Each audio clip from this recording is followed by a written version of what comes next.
안녕하세요. 여유로운 노후, 가족 여러분. 만약 당신의 피를 나눈 가족, 세상에서 가장 사랑했던 사람들이 당신을 거래의 수단으로 하나의 물건처럼 취급한다면 어떤 심정이실 것 같으신가요? 35. 남들은 가정을 꾸리고 안정을 찾을 나이에 저는 친부모님 손에 이끌려 아버지뻘 되는 남자에게 팔려갈 위기에 처했습니다. 단지 그 남자가 돈이 많다는 이유 하나만으로요. 부모님은 제게 최후 통첩을 날렸습니다. 눈 딱 감고 그 지옥 같은 결혼을 하든가 아니면 지난 15년간 제 피땀으로 일궈온 이 집에서 당장 나가든가. 제 이름은 김서연입니다. 그날 저녁을 저는 평생 잊지 못할 겁니다. 집안의 공기는 숨을 쉴 수 없을 만큼 무겁게 가라앉아 있었죠.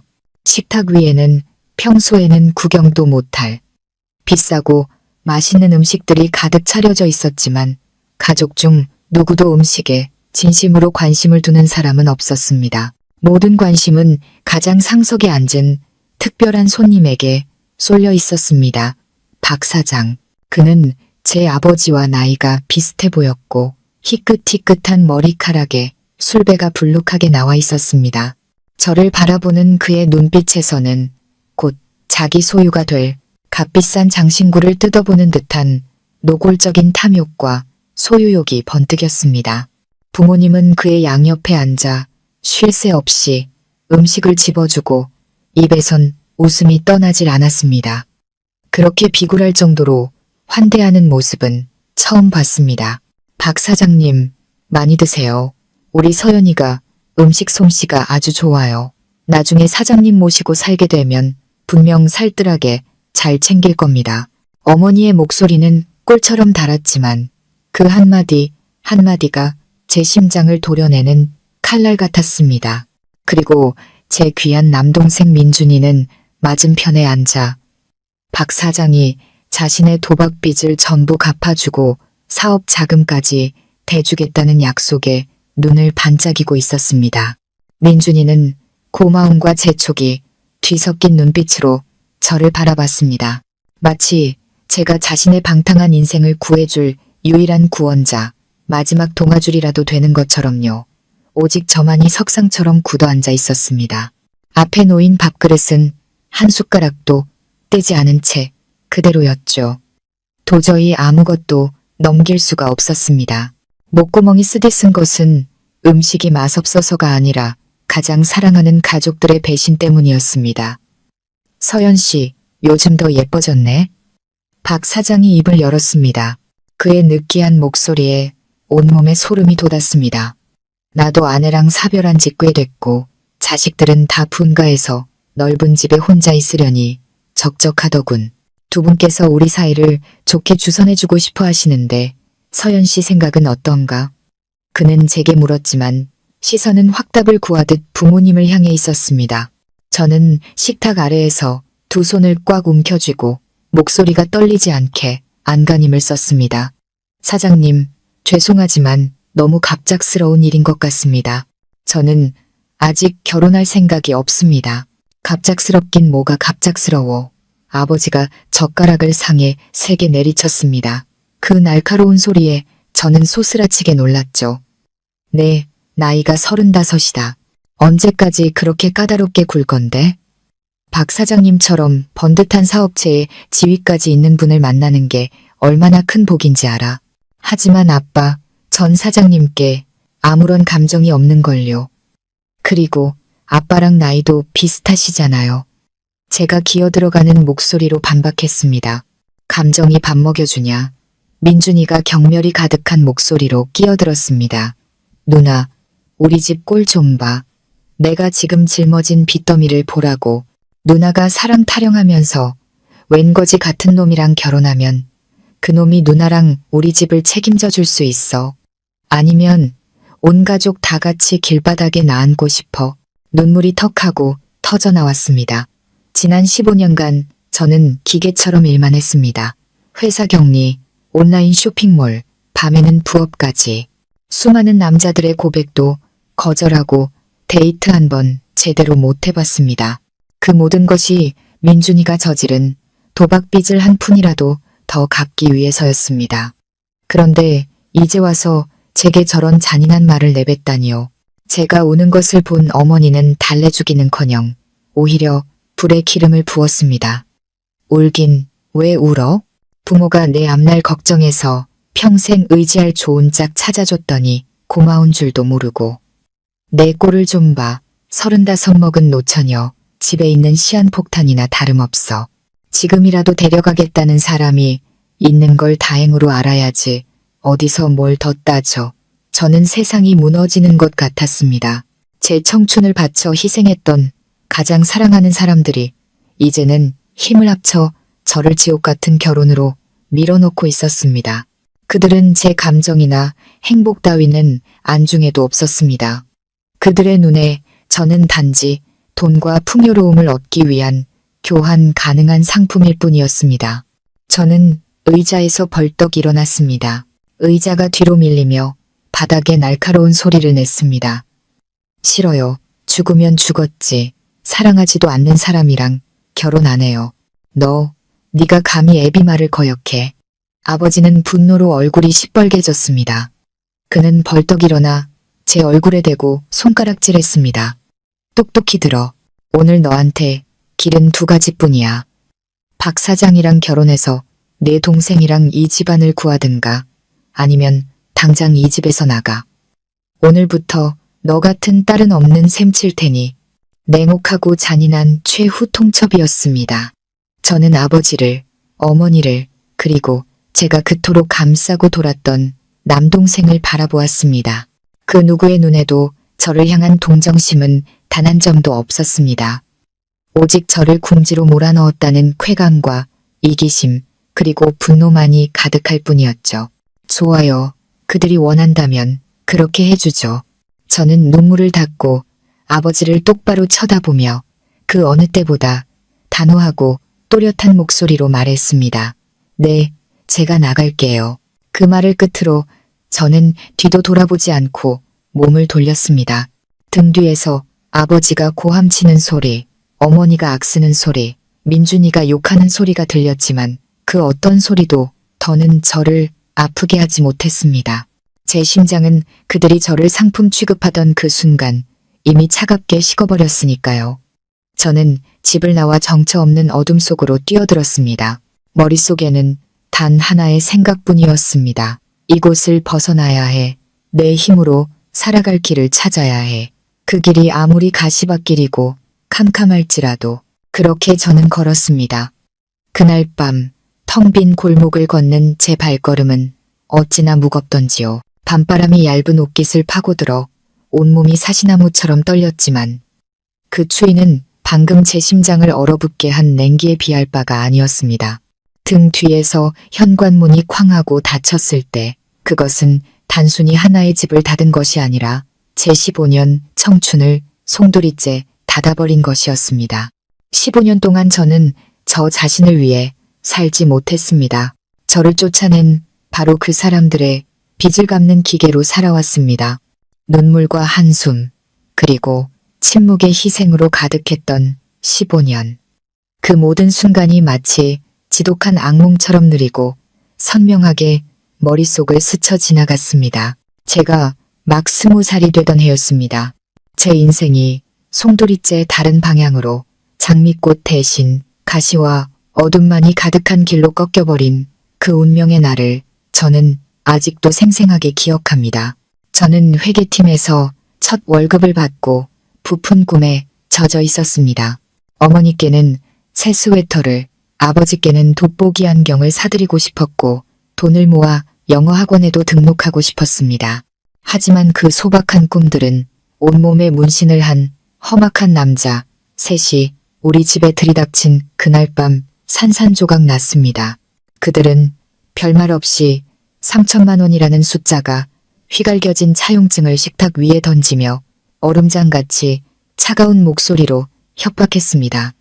댁의 아들 민준이가 빌려간 돈입니다. 일주일 안에 원금이랑 이자 다 안 갚으면 우리도 인정사정 없습니다. 15년 전에 3천만 원. 그것은 평생을 성실하게 일해온 우리 부모님으로서는 상상도 할 수 없는 거액이었습니다.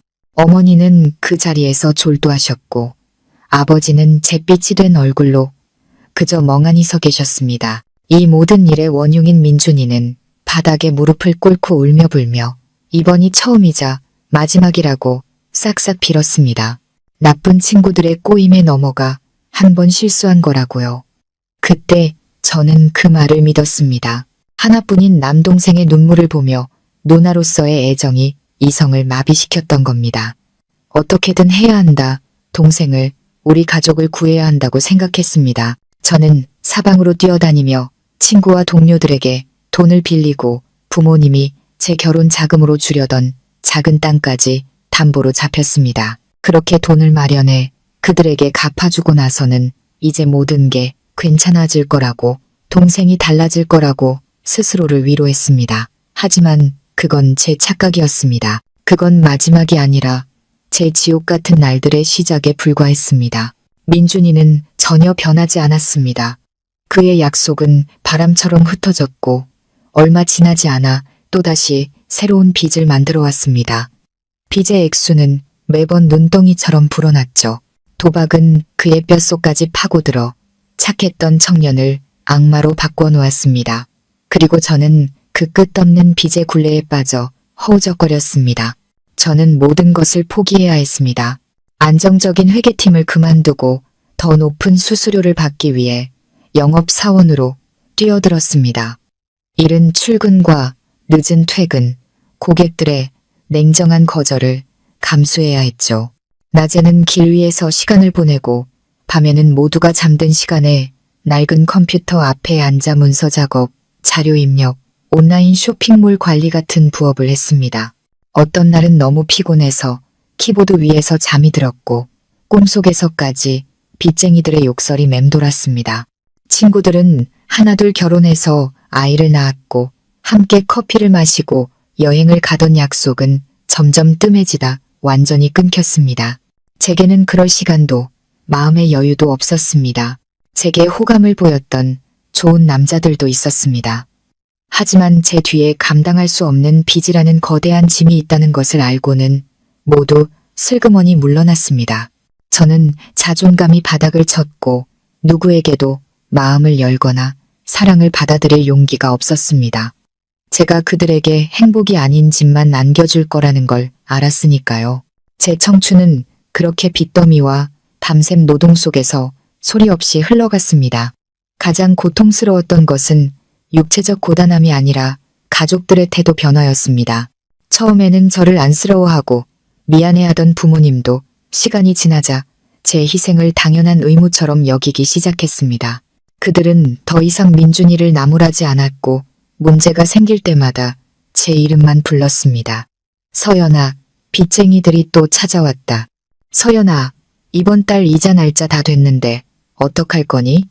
서연아, 민준이가 또 어디서 맞고 왔다는데 돈 좀 마련해봐라. 그들은 저를 돈 찍어내는 기계, 아들의 실수를 메우는 금고쯤으로 여겼습니다. 제가 모든 것을 책임져야 한다고 당연하게 생각했죠. 민준이 역시 더 이상 울며 용서를 구하지 않았습니다. 그는 뻔뻔하고 철면피가 되었죠. 누나가 빚을 갚아주는 것을 당연한 의무로 여겼고 심지어 제가 돈을 늦게 줬을 때는 뭐 하느라 이렇게 늦게 와? 저놈들이 내 손모가지 자르기 직전이란 말이야. 라며 소리까지 질렀습니다. 15년간 제가 그 애를 위해 얼마나 많은 돈을 갚았는지 이제는 기억조차 나지 않습니다. 제가 아는 것은 빚을 갚고 나면 얼마 지나지 않아 그 애는 새 휴대폰을 사고 명품 옷을 입었다는 것뿐입니다. 그는 제 피, 땀, 눈물, 그리고 청춘을 빨아먹으며 여전히 호의호식하고 있었습니다. 저도 절망했고 모든 것을 놓고 싶었던 순간이 있었습니다. 하지만 점점 늙어가는 부모님을 보면 차마 그럴 수가 없었죠. 조금만 더 버텨보자 스스로를 다독였습니다. 그리고 그 어리석은 노력의 대가를 치르게 된 겁니다. 오늘 밤 그들이 망나니 같은 아들을 구하고 풍족한 삶을 얻기 위해 제 행복을 팔아넘기려 했을 때 저는 비로소 깨달았습니다. 15년간 저는 효녀가 아니었습니다. 저는 어리석은 당나귀였습니다. 저는 가족을 구한 게 아니라 그들의 이기심과 무책임함을 키우는데 일조했을 뿐입니다.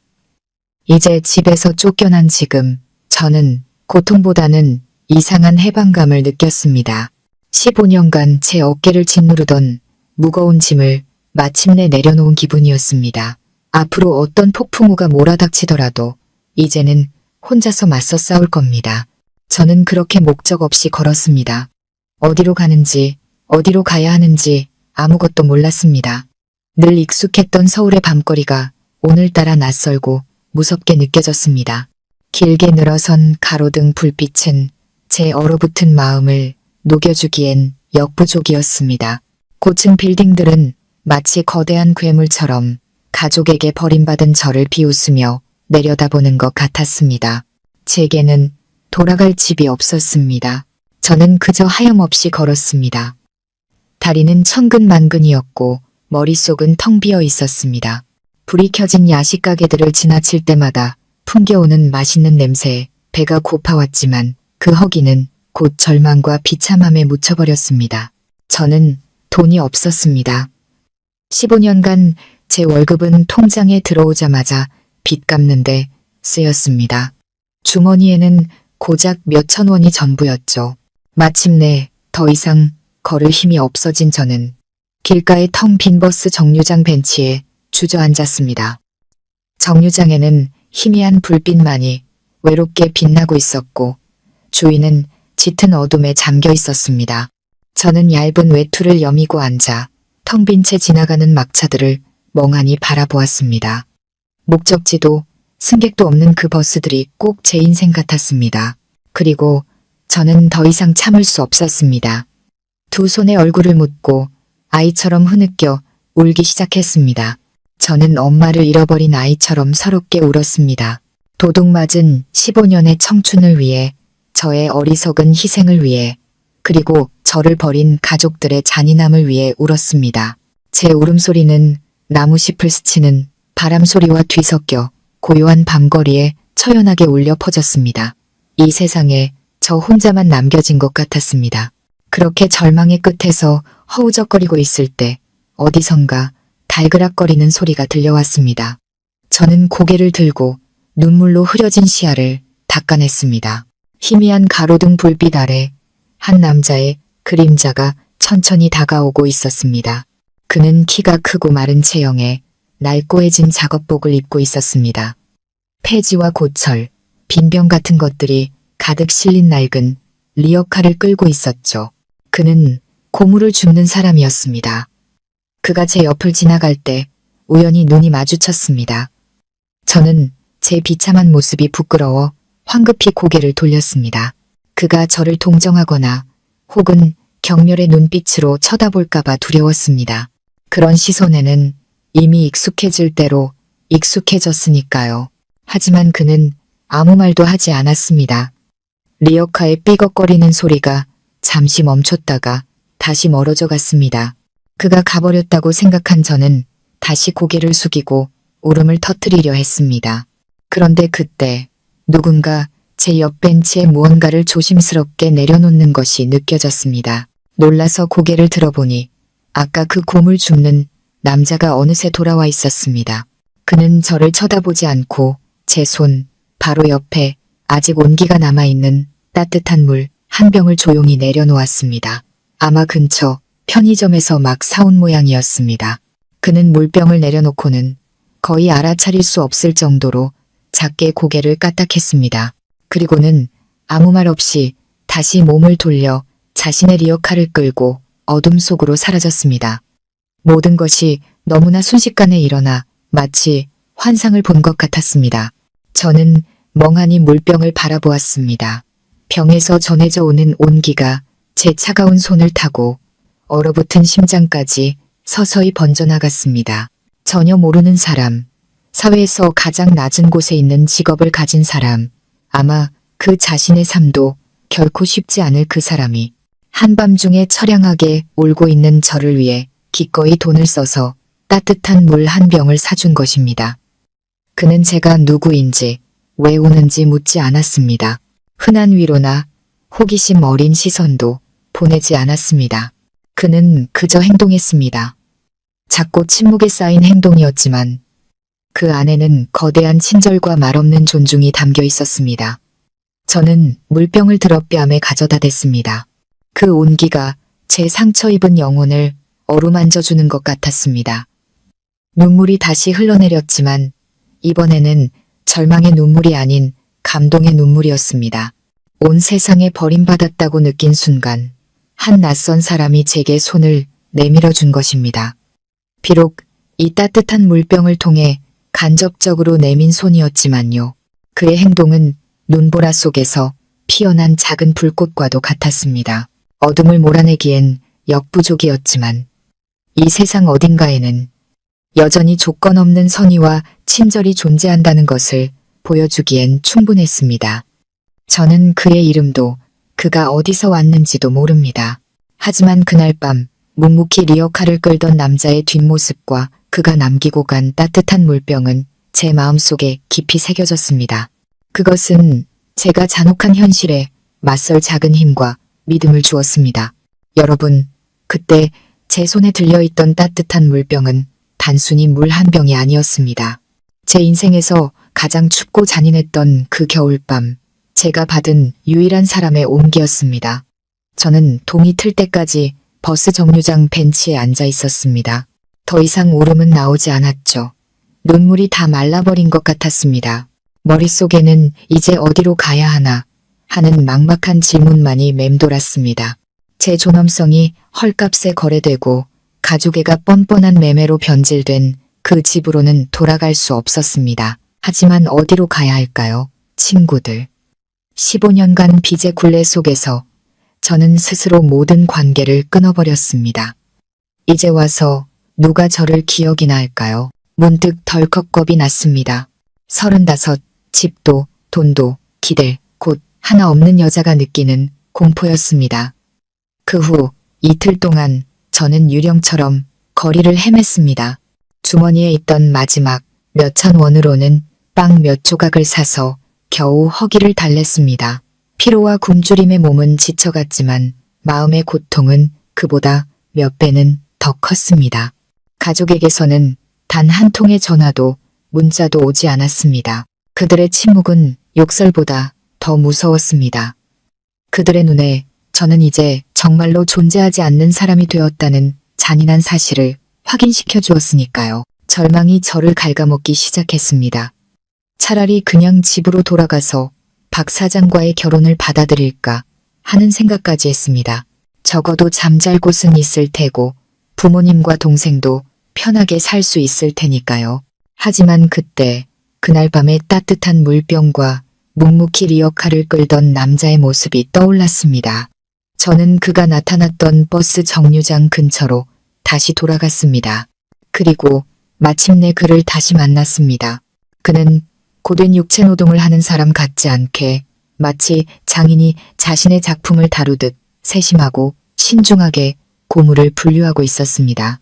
저는 심호흡을 하고 용기를 내어 그에게 다가갔습니다. 발소리를 들었는지 그가 고개를 들었습니다. 저를 알아본 그의 눈에 잠시 놀라는 기색이 스쳤지만 이내 평소에 무던한 표정으로 돌아왔습니다. 그는 하던 일을 멈추고 똑바로 서서 제가 무슨 말을 할지 기다렸습니다. 저는 그의 앞에 섰습니다. 불과 몇 걸음의 거리에서 저는 그의 손에 박인 굳은 살과 단단한 이마에 흐르는 땀방울을 똑똑히 볼 수 있었습니다. 머릿속으로 수많은 말을 준비했지만 막상 그의 앞에 서니 모든 말이 사라져버렸습니다. 목이 바싹 마르고 다리가 후들거렸습니다. 부끄럽고 비참했습니다.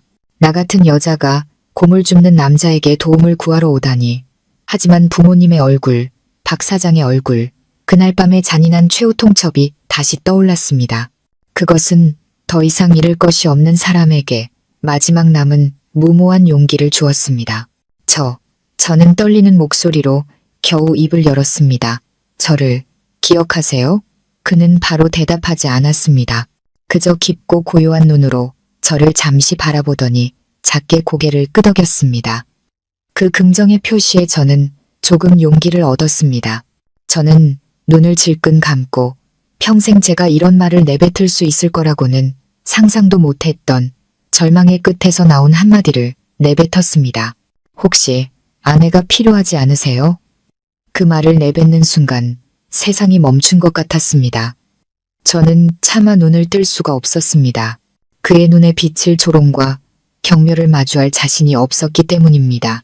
그가 미친 여자라며 욕을 하거나 비웃을 거라고 생각했습니다. 하지만 제게 돌아온 것은 끝없이 이어질 것 같은 침묵뿐이었습니다. 더 이상 견딜 수 없어 실눈을 떠 그를 보았을 때 그는 여전히 그 자리에 서서 충격에 휩싸인 표정을 짓고 있었습니다. 그의 얼굴에서 평소에 묻어남은 사라지고 감출 수 없는 당혹감이 드러났습니다. 저는 마치 죄를 지은 아이처럼 허둥지둥 말을 이었습니다. 저는 아무것도 바라지 않아요. 돈도 명예도 필요 없어요. 저는 뭐든지 할 수 있어요. 요리, 청소, 빨래 다 할 수 있어요. 그저 제 가족에게서 벗어날 곳, 지낼 곳만 있으면 돼요. 눈물이 다시 흐르기 시작했습니다. 저는 제 모든 자존심을 내던졌습니다. 만약 그가 거절한다면 저는 정말 어디로 가야 할지 몰랐습니다. 그는 저를 바라보았습니다. 그의 눈에서는 당혹감이 사라지고 깊은 연민의 빛이 감돌았습니다. 그는 눈물 흘리는 제 눈과 초췌한 제 모습을 보았습니다. 아마 제 간절한 애원 속에서 고통과 절망 그리고 진심을 보았을 겁니다. 그는 긴 한숨을 내쉬더니 제 쪽으로 한 걸음 다가왔습니다. 그는 손을 내밀지도 달콤한 말을 하지도 않았습니다. 그저 제 눈을 똑바로 바라보며 낮고 잠긴 목소리로 단 한마디 물었습니다. 정말 후회하지 않겠어요? 그의 질문은 의심이 아니라 확인이었습니다. 제게 생각할 마지막 기회를 주는 것 같았지만 저는 더 이상 생각할 필요가 없었습니다. 지옥 같은 그곳으로 돌아가는 것보다야 무엇이든 나았습니다. 저는 눈물을 닦고 그의 눈을 마주보며 단호하게 고개를 끄덕였습니다. 후회하지 않아요. 그는 제 말을 다시 확인하려는 듯 잠시 저를 더 바라보더니 이내 작게 고개를 끄덕였습니다. 그 가벼운 끄덕임이 그 순간 제게는 천근만근의 무게로 다가왔습니다. 그것은 동이었고 구원이었습니다.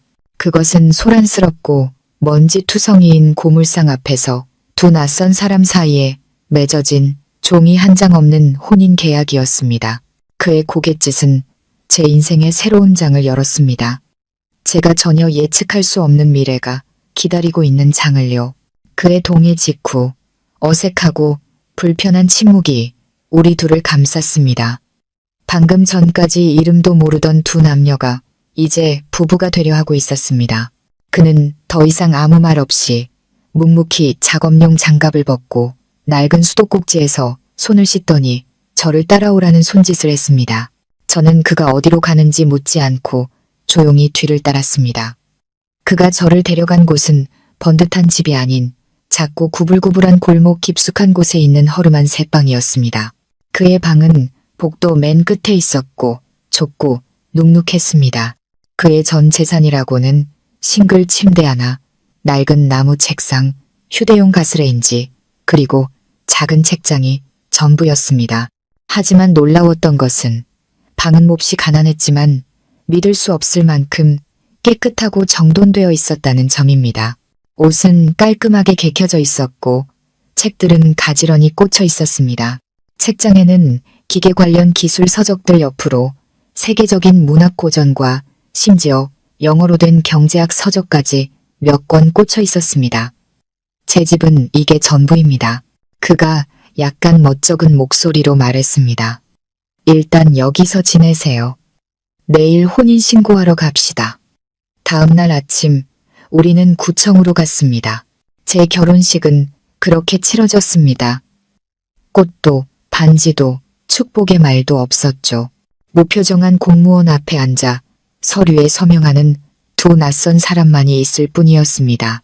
공무원이 우리에게 혼인관계증명서를 건네주었을 때 저는 서류에 인쇄된 혼인관계증명서라는 글자를 보며 복잡한 감정에 휩싸였습니다. 저는 이제 유부녀가 되었습니다. 가족의 소나귀에서 벗어났습니다. 그런데 왜 기쁨 대신 쓰라린 슬픔만이 밀려오는 걸까요? 그는 서류를 받아 조심스럽게 접어 주머니에 넣었습니다. 그는 여전히 파도 한 점 없는 호수처럼 평온한 눈으로 저를 바라보았습니다. 이제 됐습니다. 당신은 이제 내 아내입니다. 혼인신고서를 손에 쥔 채 저는 더 이상 피할 수 없다는 것을 알았습니다. 가족에게 이 사실을 알려야 했습니다. 그들이 저를 쫓아냈지만 마음 한구석에는 어쩌면 제가 정말 결혼했다는 사실을 알면 걱정하며 한바탕 욕을 퍼붓고는 다시 집으로 돌아오라고 하지 않을까 하는 어리석은 희망이 남아 있었습니다. 떨리는 손으로 어머니의 번호를 눌렀습니다. 몇 번의 신호음 끝에 여전히 화가 가라앉지 않은 어머니의 목소리가 들려왔습니다. 전화는 왜 했어? 박 사장하고 결혼하겠다고 마음이라도 바꿨니? 엄마, 저는 심호흡을 했습니다. 저 결혼했어요. 수화기 너머는 몇 초간 침묵이 흘렀고 이내 태풍이 몰아치는 듯한 날카로운 비명이 터져 나왔습니다. 뭐라고? 네가 결혼을 해. 누구랑? 어떤 놈이 너 같은 걸 데려간단 말이냐? 그 사람은 이름이 지훈이에요. 제가 기어들어가는 목소리로 말했습니다. 지훈? 그놈은 또 누군데? 집은 어디고? 하는 일은 뭔데? 어머니가 쉴 새 없이 몰아붙였습니다. 저는 숨길 수 없다는 것을 알았습니다. 고물 수집하는 일을 해요. 세상에 맙소사. 수화기 너머로 어머니가 절규하는 소리가 들렸습니다. 차라리 날 죽여라. 서연아. 네가 고물 줍는 놈한테 시집을 가.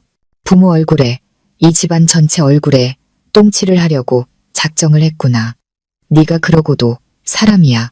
이어서 아버지가 수화기를 낚아채는 소리가 들렸습니다.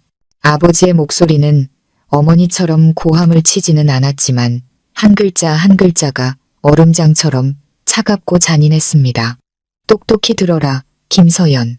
이 시간부로 넌 내 딸이 아니다. 이 집엔 너 같은 딸 둔 적 없어. 네가 선택한 길이니 앞으로 죽든 살든 다시는 찾아올 생각 마라. 어디 가서 죽더라도 이 집에 시체 끌고 와서 더럽힐 생각 말고. 아빠. 저는 절망적으로 외쳤지만 아버지는 제게 더 말할 기회를 주지 않았습니다. 민준이가 수화기를 빼앗는 소리가 들렸고 그의 목소리에는 희열과 경멸이 가득했습니다. 누나, 대단하네. 가족을 돕는 것보다 고물상 마누라가 되는 게 더 좋았어. 정말 미쳤구나. 집안 망신 다 시키네. 나한테는 이제 누나 같은 사람 없어. 내 그 고물 줍는 남편이랑 평생 잘 살아봐. 또 전화가 끊겼습니다. 귀가 멍멍했습니다. 제 안에 남아있던 마지막 희망이 산산조각 났습니다. 그들은 저를 부르기는커녕 가장 악독한 말로 제 심장을 갈기갈기 찢어놓았습니다. 그들은 공식적으로 저와 연을 끊었습니다. 저는 새빵 한가운데 못 박힌 듯 서 있었습니다. 손에 쥔 혼인신고서가 갑자기 천근만근처럼 무겁게 느껴졌습니다. 문가에 서 있던 지훈 씨가 모든 통화 내용을 들었을 겁니다. 그는 아무 말 없이 다가와 제 어깨에 손을 얹었습니다. 그의 손은 거칠었지만 작은 온기를 전해주었습니다. 하지만 비극은 여기서 끝나지 않았습니다. 1시간쯤 지났을까 다시 전화가 울렸습니다. 어머니였습니다. 이번에 어머니의 목소리는 고함을 치는 대신 무서울 정도로 차분했습니다. 당장 집으로 와서 내 짐이나 전부 다 챙겨가. 빨리 와. 15분 주마. 희미한 희망의 불씨가 다시 피어올랐습니다. 어머니의 화가 풀렸을지도 모른다. 저와 이야기하고 싶으신 걸지도 모른다고 생각했습니다. 저는 서둘러 지훈 씨에게 말하고 오토바이 택시를 잡아타고 집으로 달려갔습니다. 하지만 골목 어귀에 도착했을 때 제 눈앞에 펼쳐진 것은 끔찍한 광경이었습니다. 제 옷, 책, 소중한 기념품들, 15년 청춘의 흔적들이 모두 쓰레기처럼 길바닥에 내동댕이 쳐져 있었습니다. 그것들은 흙먼지 속에서 뒹굴며 지나가는 사람들의 발에 짓밟히고 있었습니다. 아버지, 어머니, 그리고 민준이는 문 앞에 팔짱을 끼고 서서 승리자처럼 저를 쳐다보고 있었습니다.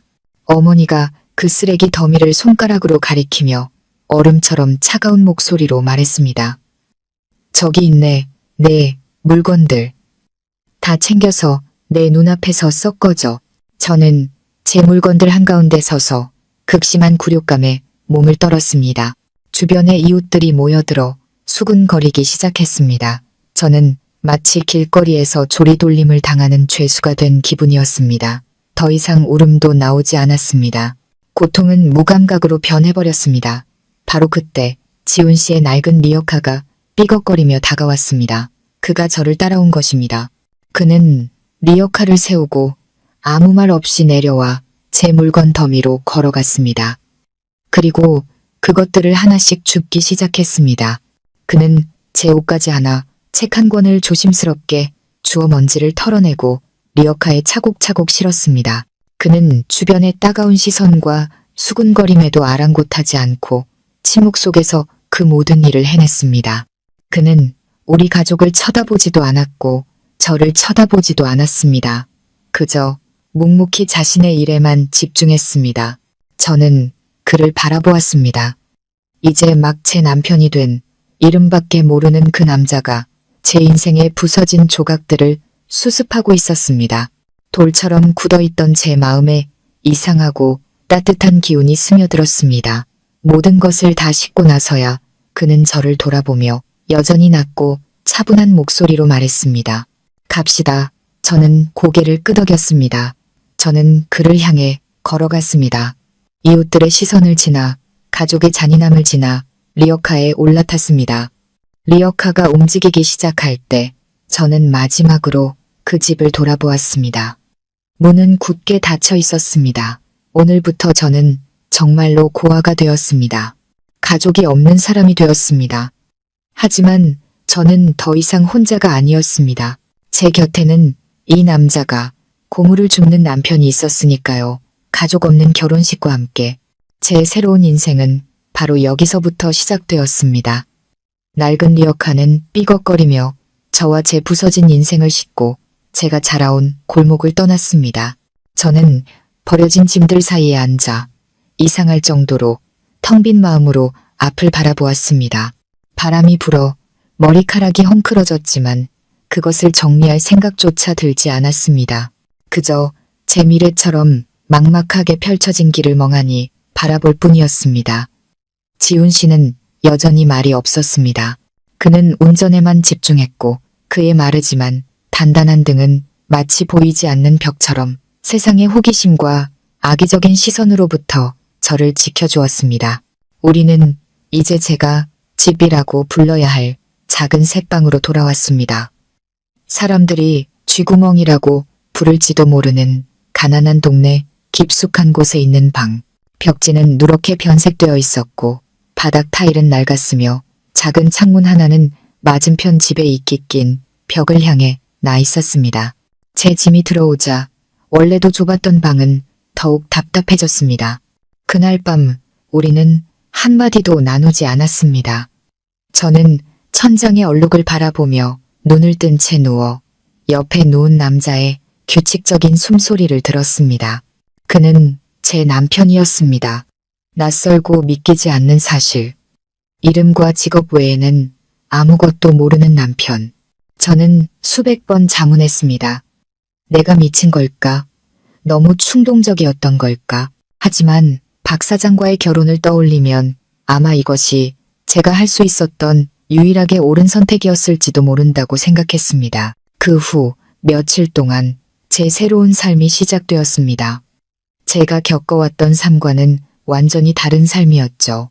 더 이상 비톡촉 전화도, 부모님의 잔소리도, 동생을 부양해야 한다는 부담감도 없었습니다. 대신 이상할 정도로 평온한 날들이 이어졌습니다. 아침 일찍 제가 잠에서 깨기도 전에 그는 일어나 작은 냄비에 흰죽을 끓여 식탁 위에 놓아두고 일을 나갔습니다. 점심때 그는 돌아오지 않았고 저는 집에서 방을 청소하고 짐을 정리했습니다. 저는 그 쥐구멍을 조금 더 아늑한 공간으로 바꾸었습니다. 창가에는 작은 화분을 몇 개 놓았고 커튼을 새로 달고 구석구석 깨끗이 닦았습니다. 저는 이 모든 일을 자발적으로 했습니다. 제게 머물 곳을 준 이 남자에 대한 감사의 표시였습니다. 저녁이 되면 그는 땀과 먼지로 범벅이 된 채 돌아왔습니다. 우리의 저녁 식사는 매우 소박했습니다. 보통 나물 반찬에 두부, 그리고 약간의 고기가 전부였죠. 하지만 그것은 제가 지난 15년간 먹었던 그 어떤 식사보다 맛있었습니다. 죄책감 속에서 먹을 필요도 잔소리를 들을 필요도 없었으니까요. 우리는 조용히 식사했고 가끔 그가 제게 반찬을 집어주었습니다. 작은 행동이었지만 마음이 따뜻해졌습니다. 삶은 그렇게 조용하고 평범하게 흘러갔습니다. 하지만 한 지붕 아래 살면서 저는 그에게서 이상한 점들을 발견하기 시작했습니다. 제가 상상했던 학식이 짧은 곰을 줍는 남자의 모습과는 전혀 어울리지 않는 것들이었죠. 그의 책장은 낡은 나무 판자를 벽에 박아 만든 초라한 것이었지만 그 위에 꽂힌 책들은 저를 놀라게 했습니다. 기계공학, 전자기술에 관한 책들 옆에는 전쟁과 평화, 연금술사 같은 세계 고전 문학이 있었고 가장 특별한 것은 영어로 쓰인 기업 재무, 경제학 책들이었습니다. 어떤 책들은 명문대학의 교재이기도 했습니다. 제가 몇 페이지 넘겨보았지만 전문 용어들이 너무 복잡해서 회계일을 했던 저조차도 머리가 아플 정도였습니다. 곰을 줍는 사람이 왜 이런 책들을 읽는 걸까요? 두 번째 이상한 점은 그의 아침 습관이었습니다. 죽을 끓여놓고 일하러 가기 전 그는 항상 책상에 앉아 낡은 스마트폰으로 뉴스를 읽었습니다. 제가 몇 번 무심코 그의 화면을 훔쳐보았을 때 거기에는 주식 차트와 세계 에너지 시장에 대한 분석 기사들이 있었습니다. 뉴스를 읽는 그의 눈빛은 매우 집중되어 있었고 날카로웠습니다. 육체 노동을 하는 사람의 모습과는 거리가 멀었죠. 저는 묻고 싶었지만 차마 용기가 나지 않았습니다. 그는 저를 구해주었고 제게 집을 주었습니다. 저의 호기심이 이 위태로운 평화를 깨뜨릴까봐 두려웠습니다. 비밀이 밝혀졌을 때 이 유일한 안식처마저 잃게 될까봐 무서웠습니다. 그래서 저는 침묵을 선택했습니다. 그가 누구든 어떤 비밀을 가졌든 그는 제게 잘해주었다고 스스로를 위로했습니다. 그는 제게 아무것도 요구하지 않았고 단 한 번도 무례하게 제 몸에 손을 댄 적이 없었습니다. 그는 항상 적절한 거리를 유지하며 저를 존중해 주었습니다. 그의 그런 친절함이 지금 제게는 세상의 어떤 돈이나 지위보다 소중했습니다. 저는 제 삶이 이렇게 평온하게 흘러갈 것이라고 생각했습니다. 하지만 제 착각이었습니다. 가만히 있으려는 나무를 바람이 흔들듯 가족이 일으킨 풍파가 다시 한번 저를 덮쳤고 이번에는 그 어느 때보다 더 쓰라리고 굴욕적이었습니다. 제가 집을 나온 지 거의 한 달이 되어갈 무렵이었습니다. 저는 더 이상 그들을 생각하지 않으려 애썼고 고통과 배신감을 마음 깊이 묻으려 했습니다. 새방 근처 작은 봉제 공장에서 시간제 일을 구해 지훈 씨의 생활비에 조금이나마 보탬이 되었습니다. 이제부터는 나만의 인생을 살 거라고 다짐했습니다. 하지만 여러분, 가족이라는 인연은 보이지 않는 끈과 같아서 아무리 끊어내려 해도 계속해서 저를 잡아당겼습니다. 그날 오후 퇴근길에 낯선 번호로 전화가 걸려왔습니다. 전화를 받자마자 먼 친척 이모의 다급한 목소리가 들려왔습니다. 서연아, 너 소식 들었니? 네, 엄마. 욕실에서 쓰러지셨대. 고혈압으로 갑자기 쓰러지셨다는데 지금 시립병원 응급실에 계신다더라. 상태가 아주 안 좋다고들 해. 귀가 멍해졌습니다. 마음속의 모든 원망과 서러움이 순식간에 사라지고 극심한 공포만이 남았습니다. 어머니가 제게 아무리 잔인하게 대했어도 저를 낳아주신 분이었습니다. 어머니를 외면할 수는 없었습니다. 저는 황급히 전화를 끊고 집에 들러 옷을 갈아입을 새도 없이 먼지 묻은 작업복 차림 그대로 택시를 잡아 타고 병원으로 달려갔습니다. 심장이 미친 듯이 뛰었습니다. 어머니가 무사하기만을 간절히 기도했습니다. 허둥지둥 응급실에 도착했을 때 아버지와 민준이가 복도에서 안절부절 못하고 있었습니다. 저를 보자마자 아버지는 굳어버렸고 얼굴은 분노로 어두워졌습니다.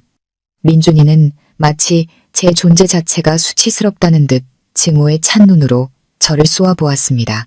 네가 여긴 왜 왔어? 아버지가 제 앞을 가로막으며 으르렁거렸습니다. 아빠, 엄마 편찮으시다는 소식 듣고 엄마는 어떠세요? 많이 안 좋으세요?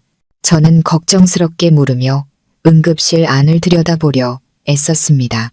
내 엄마가 죽든 살든 이제 너랑은 상관없는 일이야. 아버지가 소리쳤습니다. 복도 전체에 울리는 고함에 주변 사람들이 쳐다보기 시작했습니다. 내가 말했지. 나한테는 너 같은 딸 없다고. 당장 내 눈앞에서 꺼져. 아빠, 어떻게 그런 말씀을 하세요? 전 아빠 엄마 딸이잖아요. 눈물이 다시 터져 나왔습니다. 어머니가 생사를 오가는 이 순간에도 아버지가 저렇게 잔인한 말을 할 수 있다는 것이 믿기지 않았습니다. 딸, 누나가 아직도 우리를 가족으로 생각하긴 해. 민준이가 비꼬는 투로 끼어들었습니다. 가족으로 생각했으면 고물 줍는 놈이랑 결혼해서 집안 망신시키는 짓은 안 했겠지. 그냥 가. 여기 누나의 가식적인 관심 따위는 필요 없으니까. 그는 고물 줍는 놈이라는 말을 일부러 강조하며 제 낡고 더러운 작업복을 경멸적으로 훑어보았습니다. 온몸의 피가 차갑게 식는 것 같았습니다. 굴욕감, 고통, 그리고 분노가 목구멍까지 차올랐습니다. 저는 애원했습니다. 아빠, 민준아, 제발 엄마 얼굴 한 번만 보게 해줘. 엄마가 아프시잖아.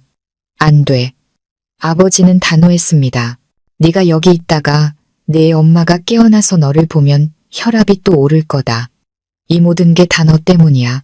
네가 우리 속을 뒤집어 놓지 않았으면 내 엄마가 쓰러질 일도 없었어. 넌 불효녀야. 맞아요. 그냥 가요.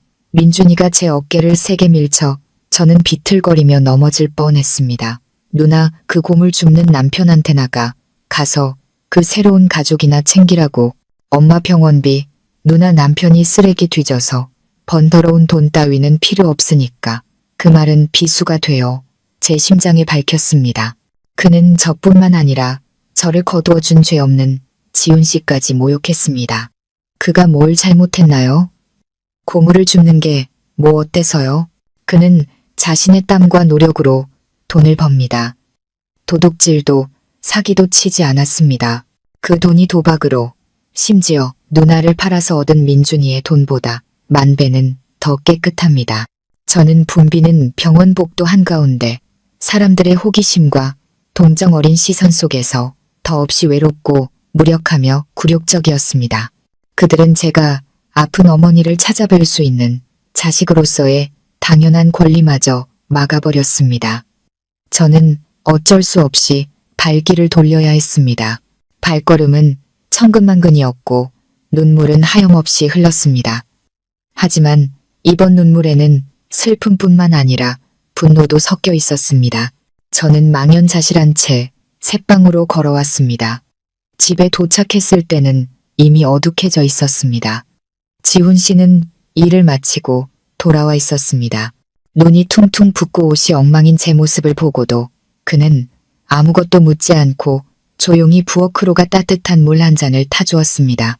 저는 의자에 주저앉아 더 이상 참지 못하고 모든 것을 털어놓았습니다. 흐느끼며 어머니가 입원한 사실, 아버지와 동생이 저를 대한 방식, 그리고 그들이 지훈 씨에게 퍼부은 모욕적인 말들까지 모두 이야기했습니다. 저는 그가 화를 내거나 적어도 이 일에 엮인 것을 불쾌해할 것이라고 생각했습니다. 하지만 그는 조용히 듣기만 했습니다. 그의 눈에는 비난 대신 깊은 이해와 연민이 담겨 있었습니다. 제 이야기가 끝난 후에도 그는 한동안 말이 없다가 책장으로가 낡은 책 한 권을 꺼내 들었습니다. 그는 누렇게 바랜 사진 한 장이 꽂힌 페이지를 펼쳐 제게 보여주었습니다. 우리 어머니입니다. 그가 낮은 목소리로 말했습니다. 제가 어릴 때 심장병으로 돌아가셨어요. 그때 우리 집은 너무 가난해서 어머니를 치료해드릴 돈이 없었죠. 사진 속에는 무척이나 온화한 미소를 짓고 있는 여인이 있었습니다. 그녀의 눈은 지훈 씨와 꼭 닮아 있었습니다. 저는 그 순간 깨달았습니다. 그 역시 어머니의 사랑을 받지 못하고 자란 사람이었다는 것을요. 그래서 지금 제 고통을 이해해 주는 것일지도 모릅니다. 그가 말을 이었습니다. 당신 마음 이해합니다. 가족이 어떻게 대하든 어머니는 어머니니까요. 어머니를 찾아뵙고 싶어 하는 건 당연한 겁니다. 그는 더 이상 아무 말도 하지 않았습니다. 그는 서둘러 외투를 걸치며 말했습니다. 집에서 쉬고 있어요. 잠시 나갔다 올게요. 그리고 그는 나갔습니다. 저는 그가 어디로 무엇을 하러 갔는지 몰랐습니다.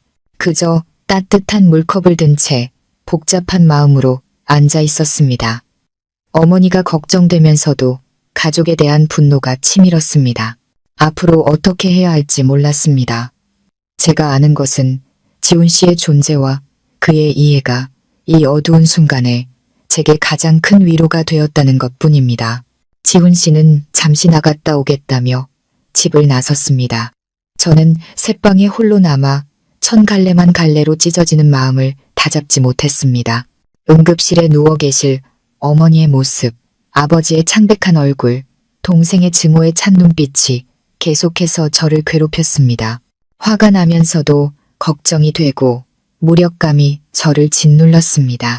어머니를 위해 무언가 하고 싶었지만 병문안 갈 권리조차 박탈당한 상태였습니다. 저는 그렇게 부정적인 생각에 잠겨 있었습니다. 어느덧 밤이 깊어졌습니다. 저녁을 차릴 생각도 들지 않아라면 하나를 겨우 끓여 먹고는 다시 작은 창문 앞에 멍하니 앉아 있었습니다. 2시간이 좀 넘었을까 지훈 씨가 돌아왔습니다. 그는 여전히 평소의 작업복 차림이었고 손에는 김이 모락모락 나는 따뜻한 소고기죽이 들려 있었습니다. 그는 아무 말 없이 식탁 위에 죽을 내려놓고는 먹으라는 눈짓을 했습니다. 입맛이 없었지만 그의 침묵 속에 담긴 배려를 차마 거절할 수 없었습니다. 저는 마지못해 죽 그릇을 열었습니다. 따뜻한 김과 함께 고소한 냄새가 올라왔습니다. 저는 천천히 생각에 잠긴 채 죽을 먹었습니다. 그는 그 2시간 동안 어디서 무엇을 한 걸까요? 그는 어머니 일에 대해 더 이상 묻지도 저를 위로하지도 않았습니다. 그저 맞은편에 조용히 앉아 낡은 책을 읽을 뿐이었습니다. 그의 침묵은 때때로 이해하기 어려웠지만 이상하게도 제게 안정감을 주었습니다. 다음 날 아침 저는 여전히 안절부절 못했습니다. 어머니에 대한 걱정이 저를 가만히 내버려 두지 않았습니다. 저는 다시 병원에 가보기로 결심했습니다. 이번에는 병실에 들어가려 다 애쓰지 않을 겁니다. 그저 멀리서 간호사에게 어머니의 상태만이라도 물어볼 수 있다면 그것만으로도 마음이 놓일 것 같았습니다. 하지만 막 집을 나서려는데 전화벨이 울렸습니다. 어제 그 친척 이모였습니다. 수화기 넘어 이모의 목소리는 놀라움과 흥분으로 가득 차 있었습니다. 서연아, 이상한 일이 생겼어. 너네 엄마 VIP 병실로 옮기셨대. 1인실인데 아주 깨끗하고 시설도 좋더라. 근데 그게 다가 아니야. 병원장님이 직접 병실까지 찾아와서 안부를 묻고 의사랑 간호사들한테 특별히 잘 돌봐드리라고 신신당부했다는 거야. 그리고 병원비, 약값, 식비까지 전부 다 어떤 익명의 후원자가 이미 다 계산했대. 내 엄마가 아주 큰 귀인을 만난 모양이라고들 하더라. 귀가 멍해졌습니다. 저는 너무 놀라 아무 말도 할 수 없었습니다. VIP 병실, 병원장의 방문, 익명의 후원자가 지불한 병원비, 도대체 무슨 일이 일어나고 있는 걸까요? 우리 가족에게 그런 복이 있을 리가 없는데 어떤 후원자가 병원비뿐만 아니라 최고의 서비스까지 마련해 줄 수 있을까요? 뭔가 착오가 있었던 게 아닐까요? 이모, 확실한가요? 다른 환자랑 착각한 건 아니고요. 제가 더듬거리며 물었습니다. 착각은 무슨 착각이야? 내 엄마 이름이 박영숙, 맞잖아. 병원 전체가 지금 이 일로 시끄러워. 내 아빠랑 민준이도 어안이 벙벙해서 그 후원자가 누군지 사방에 묻고 다니더라. 근데 그분이 신분을 밝히길 원치 않으신데 아주 높은 분이라는 소문만 무성해 전화를 끊고 머릿속이 복잡하게 얽혔습니다. 그때 머릿속에 한 줄기 빛처럼 어떤 가설이 스쳐 지나갔습니다. 말도 안 되고 비현실적인 생각이었지만 이 모든 상황을 설명할 수 있는 유일한 가설이었습니다. 저는 몸을 돌려 지훈 씨를 바라보았습니다. 그는 여전히 책상에 앉아 아무 일도 없다는 듯 태연하게 아침 경제신문을 읽고 있었습니다. 하지만 저는 곧 그 생각을 지워버렸습니다. 곰을 줍는 사람이 어떻게 이 모든 일을 할 수 있겠어요? 불가능한 일입니다. 어머니는 일주일 후 건강을 회복하고 퇴원하셨습니다. 모든 비용은 완벽하게 처리되었습니다. 하지만 가족들은 이 일을 교훈 삼아 반성하기는커녕 그저 하늘에서 떨어진 행운으로 여겼습니다. 그리고 그 행운은 민준이가 계속해서 죄악의 길로 빠져드는 것을 막지 못했습니다. 그는 어떤 익명의 귀인이 가족의 뒤를 봐주고 있다고 착각했고 이전보다 더 대담하게 도박에 빠져들었습니다. 그리고 올 것이 오고야 말았습니다. 약 2주 후 비극이 다시 한번 덮쳤습니다. 이번에는 이전의 모든 일을 합친 것보다 더 끔찍했습니다. 민준이는 큰 도박판에서 20억 원이라는 듣기만 해도 정신이 아찔해지는 거액을 잃었습니다. 이번에 채권자는 동네의 사채업자가 아니라 잔인하기로 악명 높은 전문 조폭 조직이었습니다. 그들은 전화로 협박하지 않았습니다. 직접 우리 집으로 찾아와 부모님께 짧은 동영상 하나를 보여주었습니다. 영상 속에서 민준이는 의자에 묶인 채 얼굴이 퉁퉁 붓고 피멍이 들어 있었습니다.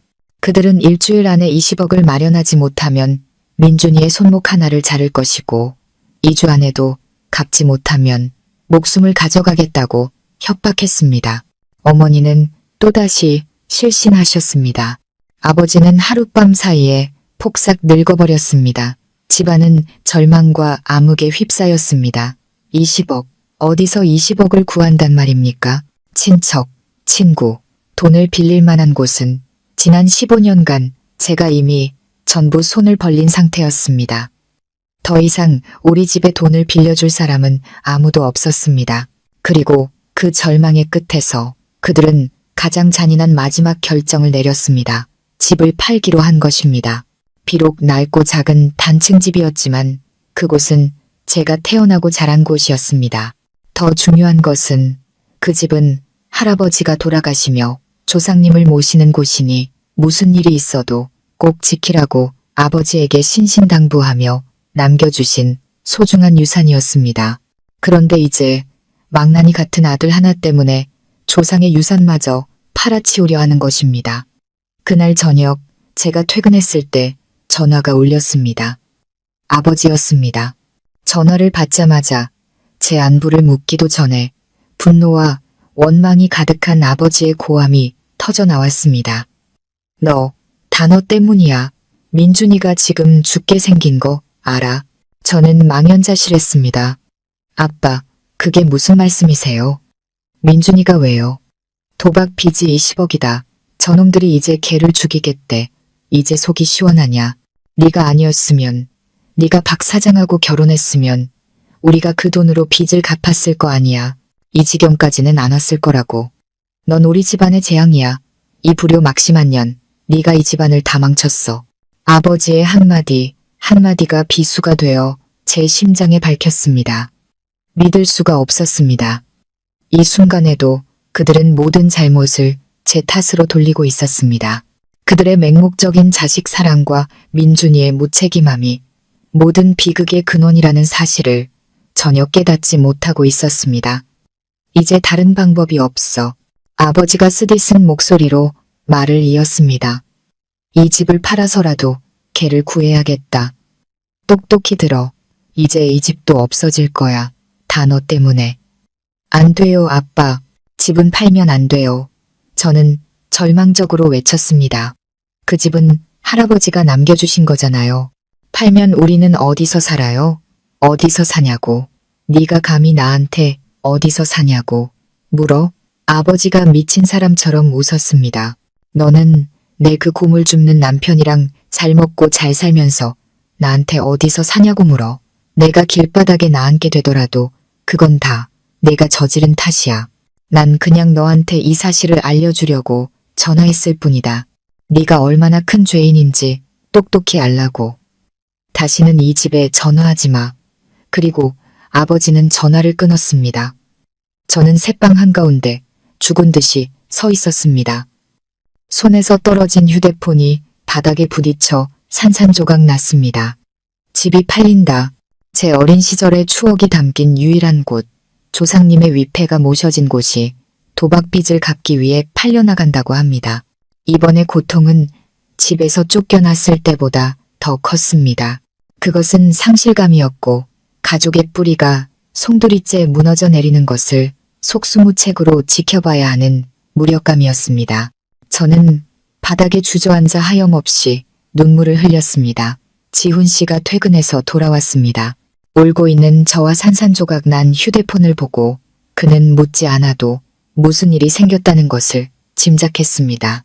저는 흐느끼며 그에게 모든 것을 이야기했습니다.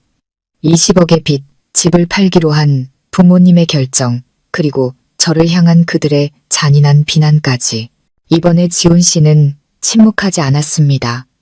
저는 그의 주먹이 단단하게 쥐어지고 손등에 푸른 힘줄이 솟아나는 것을 보았습니다. 항상 평온했던 그의 눈에 분노의 불꽃이 타오르고 있었습니다. 그는 아무 말 없이 제 옆으로 다가와 앉더니 저를 부드럽게 끌어안았습니다. 서툴지만 단단한 포옹이었습니다. 울지 마. 그가 낮고 따뜻한 목소리로 말했습니다. 이제 내가 있잖아. 처음으로 그는 저를 이름 대신 당신이라 불렀고 자신을 나라고 칭했습니다. 처음으로 저를 안아주었습니다. 세상이 무너져 내리는 것 같은 순간 그의 포옹과 그의 말은 제게 유일한 버팀목이 가장 안전한 피난처가 되었습니다. 저는 그의 어깨에 얼굴을 묻고 아이처럼 서럽게 울었습니다. 제 안에 쌓여있던 모든 억울함과 고통을 눈물로 쏟아냈습니다. 저는 그가 무엇을 할지 몰랐지만 이상하게도 그가 저를 이대로 무너지게 내버려 두지 않을 것이라는 강한 믿음이 생겼습니다. 여러분, 그날 밤 지훈 씨의 포옹은 마치 진정제처럼 거칠게 요동치던 제 마음을 서서히 잠재워 주었습니다. 저는 그의 어깨에 기대 한참을 울다가 어느새 기운이 다 빠져 잠이 들었습니다. 눈을 떴을 때 저는 침대에 누워 이불을 덮고 있었습니다. 그가 저를 옮겨준 것이 틀림없었습니다. 아침 식사는 여전히 식탁 위에 차려져 있었지만 그는 이미 일찍 일을 나간 뒤였습니다. 그날 하루 종일 저는 넋이 나간 사람 같았습니다. 집이 팔릴 거라는 걱정이 마음을 무겁게 짓눌러 아무 일에도 집중할 수 없었습니다. 부모님의 결정을 되돌릴 수 없다는 것을 알았지만 과거와 저를 이어주는 마지막 끈이었던 그곳을 잃는다는 생각은 마음을 칼로 베는 듯 아팠습니다. 아버지에게 다시 전화를 걸어보았습니다. 애원하려는 것이 아니라 그저 집을 살 사람을 구했는지 가격은 어떤지 묻고 싶었습니다. 하지만 아버지는 전화를 받지 않았습니다. 아마 저와 이야기하고 싶지 않으시거나 혹은 저를 마주할 면목이 없으셨을 겁니다. 저녁에 지훈 씨가 돌아왔습니다. 그는 여느 때처럼 고된 노동으로 땀에 젖고 지쳐 있었지만 무언가 달라 보였습니다. 평소의 평온하고 고요한 표정 대신 깊은 슬픔과 고뇌가 그의 눈에 서려 있었습니다. 그는 거의 식사에 손을 대지 않고 그저 말없이 저를 바라보았습니다. 마치 할 말이 있지만 차마 꺼내지 못하는 사람처럼요.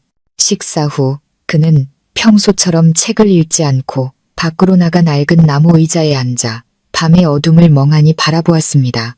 골목에는 불이 켜지고 아이들의 웃음소리와 사람들의 목소리가 들려왔지만 그는 아무것도 듣지도 보지도 못하는 듯 했습니다. 그는 자신만의 세계, 제가 감히 다가갈 수 없는 깊은 고뇌의 세계에 잠겨 있었습니다. 저는 집안에서 그를 바라보며 불안한 예감에 휩싸였습니다. 저는 그의 슬픔을 느낄 수 있었고 그 슬픔이 저와 우리 가족의 이야기와 관련이 있다는 것을 직감했습니다. 저는 따뜻한 생강차를 타서 그에게 가져다 주었습니다. 몸 좀 녹이세요. 제가 작은 탁자 위에 찻잔을 내려놓으며 말했습니다. 그는 긴 꿈에서 깨어난 사람처럼 화들짝 놀라며 저를 돌아보았습니다. 그의 눈빛에는 당혹감이 서려 있었죠. 고마워요. 그가 작게 말했습니다. 우리는 다시 침묵에 잠겼습니다. 이번 침묵은 평온하지 않았습니다. 말로 다 할 수 없는 슬픔으로 가득 차 무겁게 내려앉았습니다.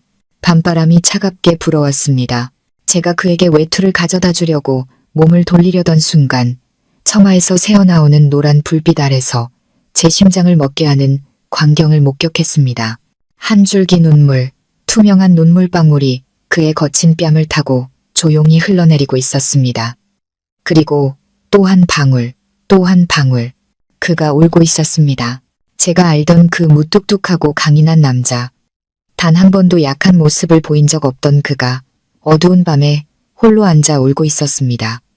저는 얼어붙었습니다. 그의 그런 모습은 처음이었습니다.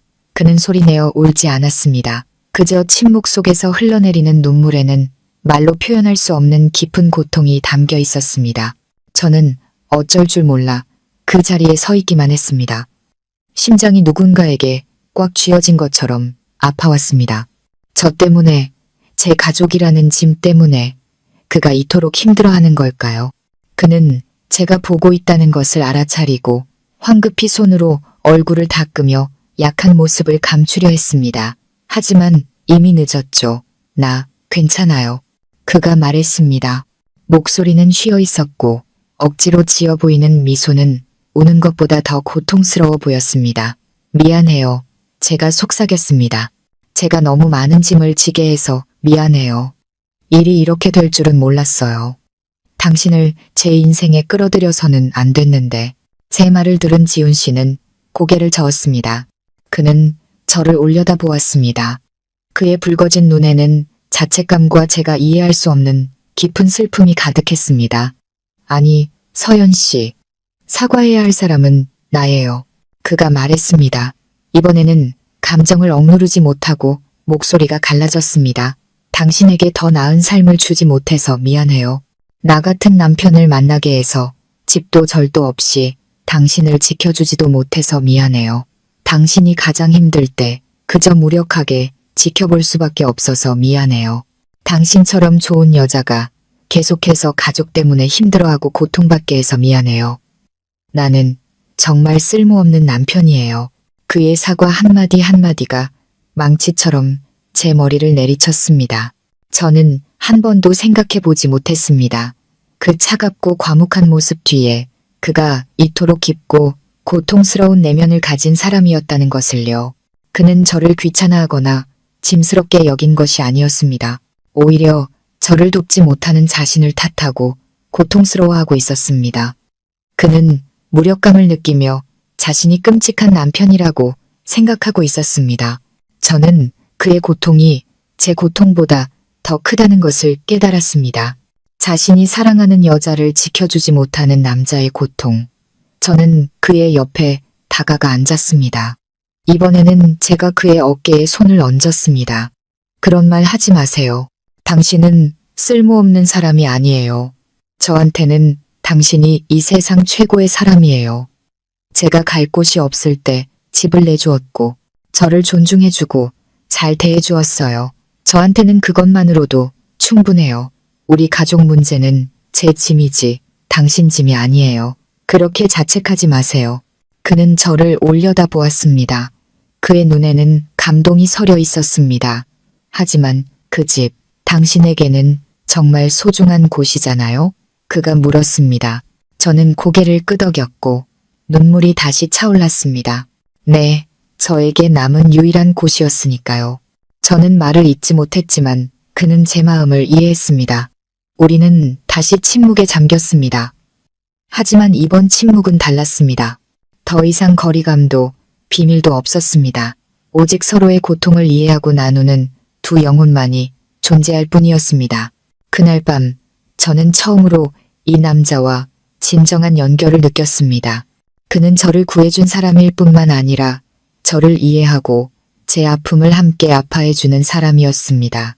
그리고 그의 눈물, 곰을 줍는 남편의 그 눈물은 제게 돈이나 지위보다 더 소중한 것, 바로 진실하고 사랑이 가득한 마음을 보여주었습니다. 그 감정적인 밤 이후 우리 관계에는 보이지 않는 변화가 생겼습니다. 우리는 더 이상 한 지붕 아래 사는 낯선 사람이 아니었습니다. 우리 사이의 거리는 좁혀졌고 우리는 더 많은 대화를 나누기 시작했습니다. 단순한 안부를 묻는 것을 넘어 일과 삶에 대한 생각들을 공유했습니다. 저는 봉제 공장에서의 일과 동료들에 대해 이야기했고 그도 자신의 고물 수집일에 대해 이야기해 주었습니다. 그는 스치듯 말했지만 그의 이야기를 통해 저는 그 일이 단순히 쓰레기를 줍는 것이 아니라 다양한 재료에 대한 이해와 과학적인 분류 과정이 필요한 전문적인 일이라는 것을 깨달았습니다.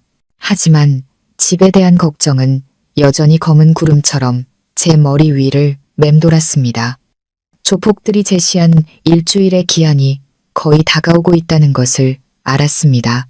동생에게 무슨 일이 생길지 상상하고 싶지도 않았고 평생을 살아온 집에서 쫓겨날 부모님을 생각하면 가슴이 미어졌습니다. 그날 저녁 제가 그의 낡은 셔츠를 꿰매고 있을 때 그가 갑자기 다가왔습니다. 그는 아무 말 없이 제 앞에 작은 나무 상자 하나를 내려놓았습니다. 상자는 크지 않았고 세월의 흔적으로 나무색이 바래고 모서리가 달아 있었습니다. 자물쇠 없이 간단한 걸쇠만 달려 있었죠. 저는 놀라서 그를 쳐다보았습니다. 이게 뭐예요? 제가 묻자 그가 말했습니다. 열어봐요. 그의 목소리는 여전히 낮고 따뜻했지만 눈빛에는 진지함과 약간의 긴장감이 서려 있었습니다. 저는 호기심에 상자를 들었습니다. 꽤 무거웠죠. 걸쇠를 옆으로 밀고 조심스럽게 뚜껑을 열었습니다. 심장이 두근거렸습니다. 안에는 그가 모아둔 돈이나 작은 장신구가 들어있을 거라고 생각했습니다. 하지만 뚜껑을 열었을 때 제 눈앞에 나타난 것은 돈이나 금은보화가 아니었습니다. 상자 안에는 누렇게 변색된 설계도 한 묶음, 딱딱한 종이로 만든 작은 모형 몇 개, 그리고 두꺼운 노트 한 권이 가지런히 놓여 있었습니다. 저는 어리둥절한 채 설계도 한 장을 집어들었습니다. 그것은 복잡한 기계 시스템을 손으로 직접 그린 상세한 설계도였습니다. 정확한 기술적 선들과 한국어와 영어로 빽빽하게 적힌 메모들, 다른 종이를 넘기자 거대한 공장 전체의 건축 도면이 그려져 있었습니다. 작은 모형 하나를 집어들자 그것은 첨단 기술이 적용된 소각로의 축소 모형이었습니다. 이게 다. 저는 말을 잇지 못하고 그를 쳐다보았습니다. 지훈 씨는 바로 대답하지 않고 의자를 끌어와 제 맞은편에 앉았습니다. 그는 두꺼운 노트를 집어들어 한 장씩 넘겨 보여주었습니다. 노트 안에는 꼼꼼한 손글씨, 복잡한 화학 공식, 도표, 그리고 정밀한 계산들이 가득했습니다. 이게 내 꿈이에요. 그가 이야기하기 시작했습니다. 그의 목소리는 더 이상 과묵하지 않았습니다. 마치 사랑하는 연인에 대해 이야기하듯 열정과 확신에 차 있었습니다. 사람들은 나를 고물 줍는 사람이라고 부르지만 나에게 쓰레기는 버려지는 것이 아니라 자원이에요. 낭비되고 있는 자원이죠. 그는 설계도를 가리키며 말했습니다.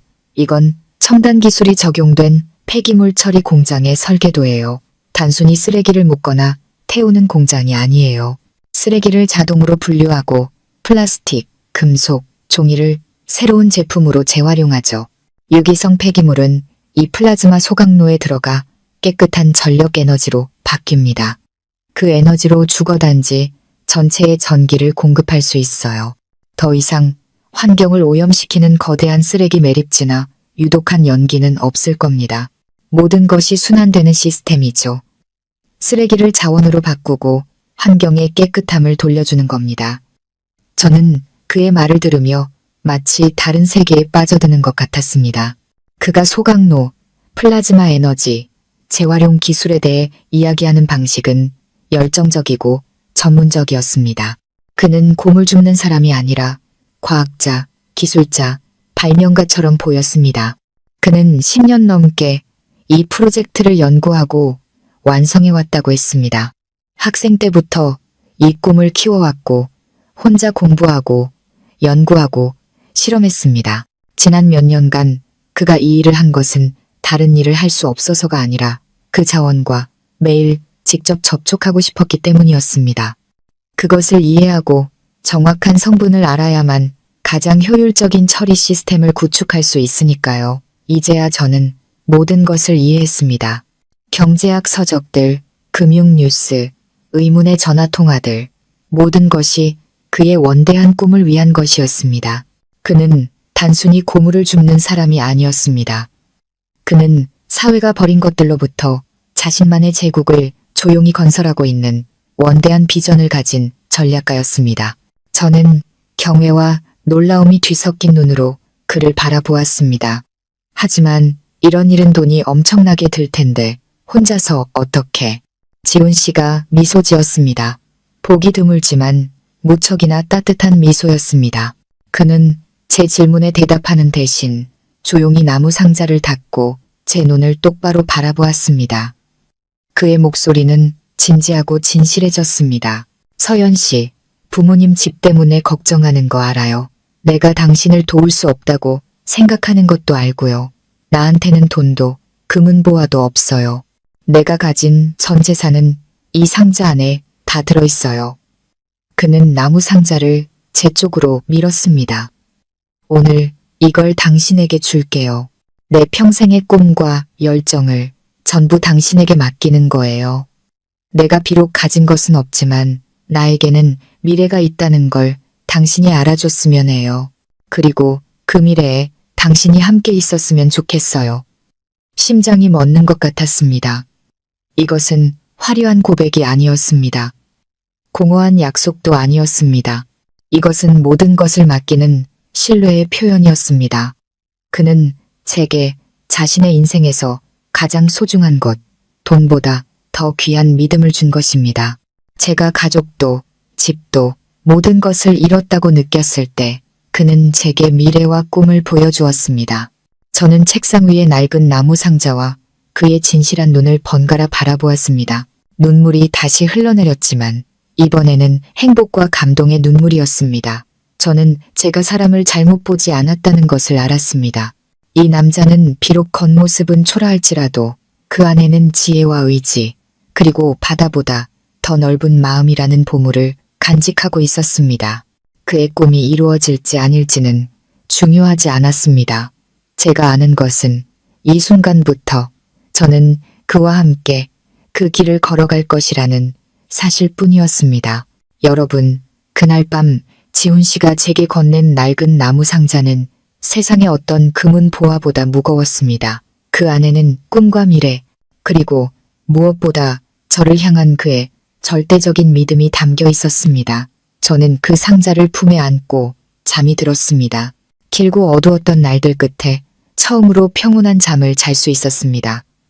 하지만 그 평온함은 오래가지 않았습니다. 바로 다음날 아침 잔인한 현실이 다시 저를 덮쳤습니다.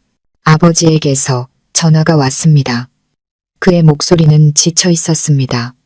서연아, 오늘 오후에 집 계약금 받으러 사람들이 온다. 민준이 빚쟁이들도 같이 올 거야. 너는 올 필요 없다. 그냥 알려주려고 전화했다. 아버지의 목소리에서 저는 깊은 슬픔을 느꼈습니다. 그가 저를 오지 말라고 한 것은 저를 미워해서가 아니라 부끄러워서일 겁니다. 그 참담한 광경을 제게 보여주고 싶지 않으셨겠죠. 수화기 너머로 들려오는 아버지의 한숨이 비수처럼 제 가슴에 밝혔습니다. 그날 하루 종일 저는 일에 집중할 수 없었습니다. 시간이 흐를수록 심장이 조여왔습니다. 짐을 싸는 부모님의 쓸쓸한 모습, 조상님의 위패가 옮겨지는 광경, 그리고 낯선 사람들이 추억이 가득한 우리 집을 차지하는 모습이 눈앞에 그려졌습니다. 극심한 무력감에 휩싸였습니다. 어쩌면 이것이 운명일지도 모른다고, 우리 가족이 저지른 잘못에 대한 대가를 치르는 것일지도 모른다고 생각했습니다. 점심때 저는 힘없이 새방으로 돌아왔습니다. 지훈 씨는 이미 돌아와 있었습니다. 그는 일을 나가지 않았습니다. 그는 평소의 낡은 작업복이 아닌 깨끗한 흰 셔츠와 짙은 색바지를 입고 있었습니다. 비싼 옷은 아니었지만 그가 입으니 이상하게도 품이 있고 단정해 보였습니다. 그는 창가에 서서 조용히 밖을 내다보며 마치 저를 기다리고 있었던 것 같았습니다. 제가 돌아오자 그가 돌아보았습니다. 그의 눈빛은 오늘따라 달랐습니다. 어젯밤의 슬픔 대신 확고하고 빛나는 무언가가 담겨 있었습니다. 왔어요? 그가 낮고 따뜻한 목소리로 말했습니다. 밥 먹고 갑시다. 어디를요? 제가 놀라서 물었습니다. 오늘 오후에. 알고 있어요. 그가 제 말을 끊었습니다. 그의 시선은 저를 똑바로 향해 있었습니다. 신뢰가 가득한 눈빛이었죠. 알고 있어요. 그래서 우리가 가야만 해요. 나 믿어요, 서연 씨. 저는 그의 깊은 눈을 들여다보았습니다. 거기에는 한치의 망설임도 농담도 없었습니다. 이상할 정도로 확고한 무언가가 있었습니다. 저는 그가 무엇을 하려는지, 저를 어디로 데려가려는지 몰랐지만 이상하게도 생각할 필요도 없이 고개를 끄덕였습니다. 믿어요. 그럼 갑시다. 오늘 저 상자 속의 꿈이 어떻게 현실이 되었는지 보여줄게요. 서둘러 점심을 먹고 그가 제 손을 잡고 새방을 나섰습니다. 저는 그의 낡은 오토바이를 탈 거라고 생각했습니다. 하지만 우리가 좁은 골목을 빠져나오자 언제부터 기다리고 있었는지 번쩍이는 검은색 고급 세단 한 대가 서 있었습니다. 단정한 유니폼을 입은 운전기사가 차에서 내려 지훈 씨에게 정중하게 고개를 숙이며 문을 열었습니다. 회장님, 모든 준비가 끝났습니다. 저는 얼어붙었습니다. 회장님, 또다시 그 단어였습니다. 저는 놀라움과 혼란이 뒤섞인 눈으로 지훈 씨를 쳐다보았습니다. 그는 그저 미소 지으며 제 손을 부드럽게 쥐고는 운전기사에게 말했습니다. 출발하지. 그는 제가 한 번도 본 적 없는 신사적인 태도로 제게 차문을 열어주었습니다. 저는 망설이며 차 안으로 들어섰습니다.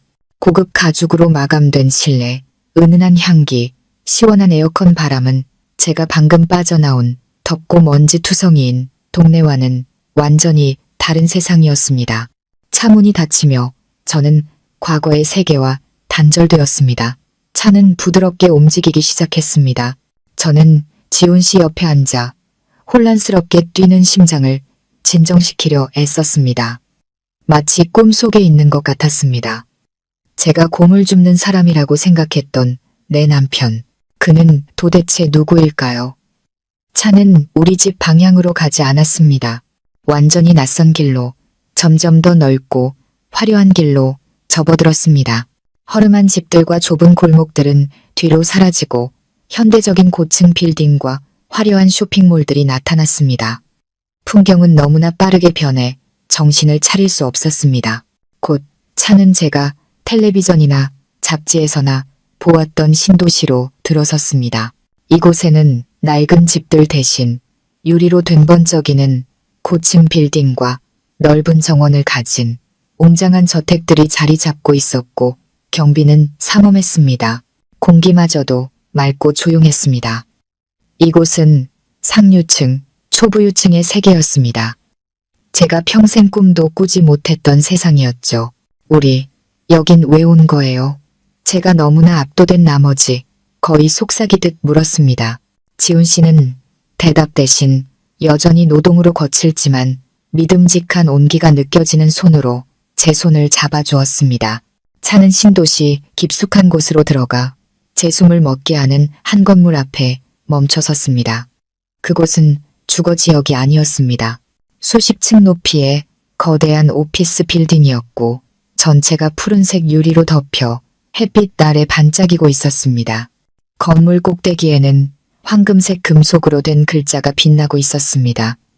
제가 나중에야 알게 된 국내외 비즈니스계를 뒤흔든 이름이었습니다. 그린퓨처 홀딩스, 그린퓨처 홀딩스. 여기가 어디예요? 저는 머릿속이 온통 뒤죽박죽이 된 채 그를 쳐다보았습니다. 그는 아무 말 없이 그저 저를 보며 미소 지을 뿐이었습니다. 신비로우면서도 자랑스러움이 가득한 미소였습니다. 운전기사가 우리를 위해 문을 열어주었습니다. 지훈 씨가 먼저 내리고는 마치 공주를 기다리는 왕자처럼 제게 손을 내밀었습니다. 저는 망설이며 그의 손을 잡고 차에서 내렸습니다. 저는 눈앞에 거대한 건물을 올려다보며 제가 한없이 작은 존재처럼 느껴졌습니다. 앞으로 무슨 일이 기다리고 있을지 알 수 없었습니다. 제가 아는 것은 이 여정이 제 인생을 영원히 바꿔놓았다는 것뿐입니다. 운명은 저를 이곳으로 완전히 새로운 세계의 문턱으로 데려왔습니다. 그리고 그 세계로 제 손을 잡고 이끌어준 사람은 바로 제 고물 줍는 남편이었습니다. 여러분, 그때 제 심정을 상상하실 수 있겠습니까? 마치 미운 오리 새끼가 갑자기 화려한 왕궁 무도회에 초대된 기분이었습니다. 저는 낡은 작업복 차림으로 그린퓨처 홀딩스 빌딩 앞에 서서 이곳에 전혀 어울리지 않는 이방인처럼 느껴졌습니다. 주변의 모든 것이 부와 권력 그리고 사치를 뿜어내고 있었습니다. 거대한 회전문, 거울처럼 반짝이는 대리석 바닥, 그리고 명품 정장과 드레스를 입고 지나다니는 사람들까지. 저도 모르게 손을 빼고 어디론가 숨고 싶었지만 지훈 씨는 제가 물러설 틈도 없이 제 손을 꽉 잡았습니다. 그는 제 귀에 대고 따뜻한 목소리로 속삭였습니다. 두려워하지 말아요. 그냥 내 옆에 있기만 하면 돼요. 그는 제 손을 잡고 회전문을 향해 걸어갔습니다. 우리가 다가서자 문양 쪽에 서 있던 제복을 입은 건장한 경비원 2명이 동시에 90도로 허리를 숙이며 우렁차고 존경심 가득한 목소리로 외쳤습니다. 회장님, 오셨습니까? 심장이 터져 나올 것 같았습니다. 회장님, 제가 3번째로 듣는 이 단어. 이번에는 전화 속의 속삭임이나 운전기사의 말이 아니었습니다. 이곳에서 일하는 사람들에 의해 공식적으로, 공개적으로 외쳐진 말이었습니다. 저는 설명을 구하듯 지훈 씨를 쳐다보았지만 그는 그저 미소 지으며 경비원들에게 가볍게 고개를 끄덕이고는 저를 이끌고 안으로 들어갔습니다. 로비에 들어서자 거대하고 화려한 공간이 눈앞에 펼쳐졌습니다. 높은 천장에는 은하수처럼 반짝이는 거대한 크리스털 샹들리에가 걸려 있었고 어디선가 우아한 클래식 음악이 흘러나왔습니다. 로비를 오가던 직원들은 우리를 보자마자 모두 일제히 멈춰 서서 길 양쪽으로 비켜서며 공손하게 고개를 숙였습니다. 회장님, 안녕하십니까? 아름다운 안내, 데스크 직원부터 사무실 직원, 그리고 고위 관리자로 보이는 사람들까지 인사가 끊임없이 이어졌습니다. 저는 지훈 씨 옆에서 고개 숙인 사람들 사이를 걸으며 얼굴이 화끈거렸습니다. 이렇게 많은 주목을 받아본 것은 처음이었습니다. 저는 그저 고개를 숙인 채 그의 뒤를 따를 뿐이었습니다. 하지만 지훈 씨는 달랐습니다. 그는 더 이상 제가 알던 초라하고 과묵한 고물 줍는 남자가 아니었습니다. 그는 당당하고 긴 걸음으로 걸었고 그의 등은 꼿꼿했으며 온몸에서는 왕과 같은 기품과 절대적인 자신감 그리고 위엄이 뿜어져 나왔습니다. 그는 한 사람 한 사람에게 고개를 끄덕이며 인사했고 그의 눈빛은 날카로웠지만 결코 오만하지 않았습니다. 마치 자신의 영토를 순시하는 왕 같았습니다. 우리는 임원 전용 엘리베이터로 향했습니다. 값비싼 정장을 입고 금태 안경을 쓴 그의 비서로 보이는 중년 남성이 이미 기다리고 있었습니다. 그는 고개를 숙이며 지훈 씨에게 태블릿 PC를 건넸습니다. 회장님, 오후 일정은 조정되었습니다. 일본 파트너와의 회의는 삼시로 변경되었고 요청하신 분기 재무 보고서입니다. 알겠네. 고맙네. 지훈 씨는 태블릿을 받아 몇 줄 훑어보고는 돌려주며 말했습니다. 오늘 오후 일정은 모두 취소하게. 개인적인 시간이 필요해. 네, 알겠습니다.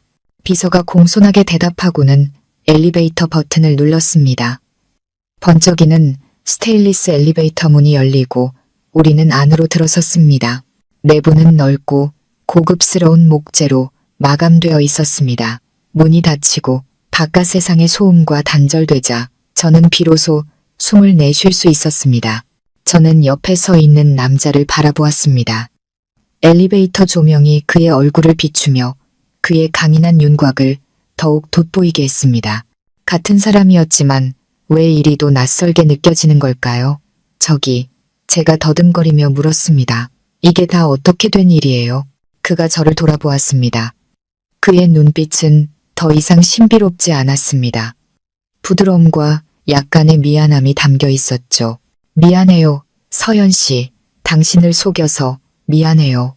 엘리베이터는 건물 최고층에서 멈췄습니다. 문이 열렸지만 그곳은 사무실 복도가 아니라 실제 주거 공간이었습니다. 상상할 수 없을 만큼 넓은 펜트하우스였습니다. 아파트 한쪽 면 전체가 거대한 유리벽으로 되어 있어 도시 전체의 전경이 한눈에 들어왔습니다. 고층 빌딩들, 유유히 흐르는 강, 그리고 다리들까지. 내부는 미니멀한 스타일로 꾸며져 있었지만 모든 것이 극도로 세련되고 값비싸 보였습니다. 방 한 구석에는 흰색 그랜드 피아노가 놓여 있었고 최고급 가죽 소파와 작은 실내 정원까지 있었습니다. 이곳은 집이 아니라 하늘 위의 궁전 같았습니다. 지훈 씨는 제 손을 잡고 거실을 지나 유리벽으로 다가갔습니다. 그는 제 옆에 서서 함께 아래의 거대한 도시를 내려다보았습니다. 그 나무 상자 기억나요? 그가 조용히 물었습니다. 쓰레기를 자원으로 바꾸는 녹색 제국에 대한 꿈, 바로 이거예요. 그린 퓨처 홀딩스는 내 모든 것이고 10년 넘는 노력의 결과물이죠. 그는 자신의 이야기를 들려주었습니다. 그는 가난한 집안에서 태어났지만 과학과 환경에 대한 열정이 남달랐다고 합니다. 스스로 연구하여 독창적인 폐기물 재활용 기술을 개발했고 한 외국계 벤처 캐피털의 주목을 받게 되었습니다. 그들의 투자를 받아 작은 재활용 공장에서 시작하여 오늘날과 같은 거대한 그룹을 일구어냈습니다. 하지만 그는 항상 조용하고 소박한 삶을 살았습니다. 과시하는 것을 싫어했고 언론에 노출되는 것을 꺼렸습니다. 그리고 과거를 잊지 않고 새로운 아이디어를 직접 얻기 위해 여전히 직접 고물상을 돌아다니는 습관을 버리지 않았다고 했습니다. 그럼 병원 일이나 다른 일들은? 제가 속삭였습니다. 그 병원장은 제 오랜 친구고 다른 일들은 저한테는 전화 한 통이면 충분한 일이었어요. 그는 마치 별일 아니라는 듯 가볍게 말했습니다. 그의 이야기를 들으며 제 마음은 놀라움, 존경심, 그리고 약간의 서운함으로 복잡하게 얽혔습니다. 그가 이렇게 부유하고 강력한 사람이었다면 왜 저를 속였을까요?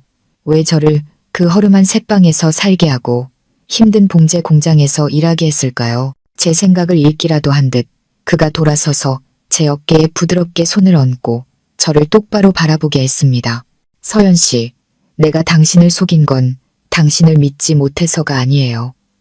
나는 내 재산이 아니라 내 본 모습을 사랑해줄 수 있는 아내를 찾고 싶었어요.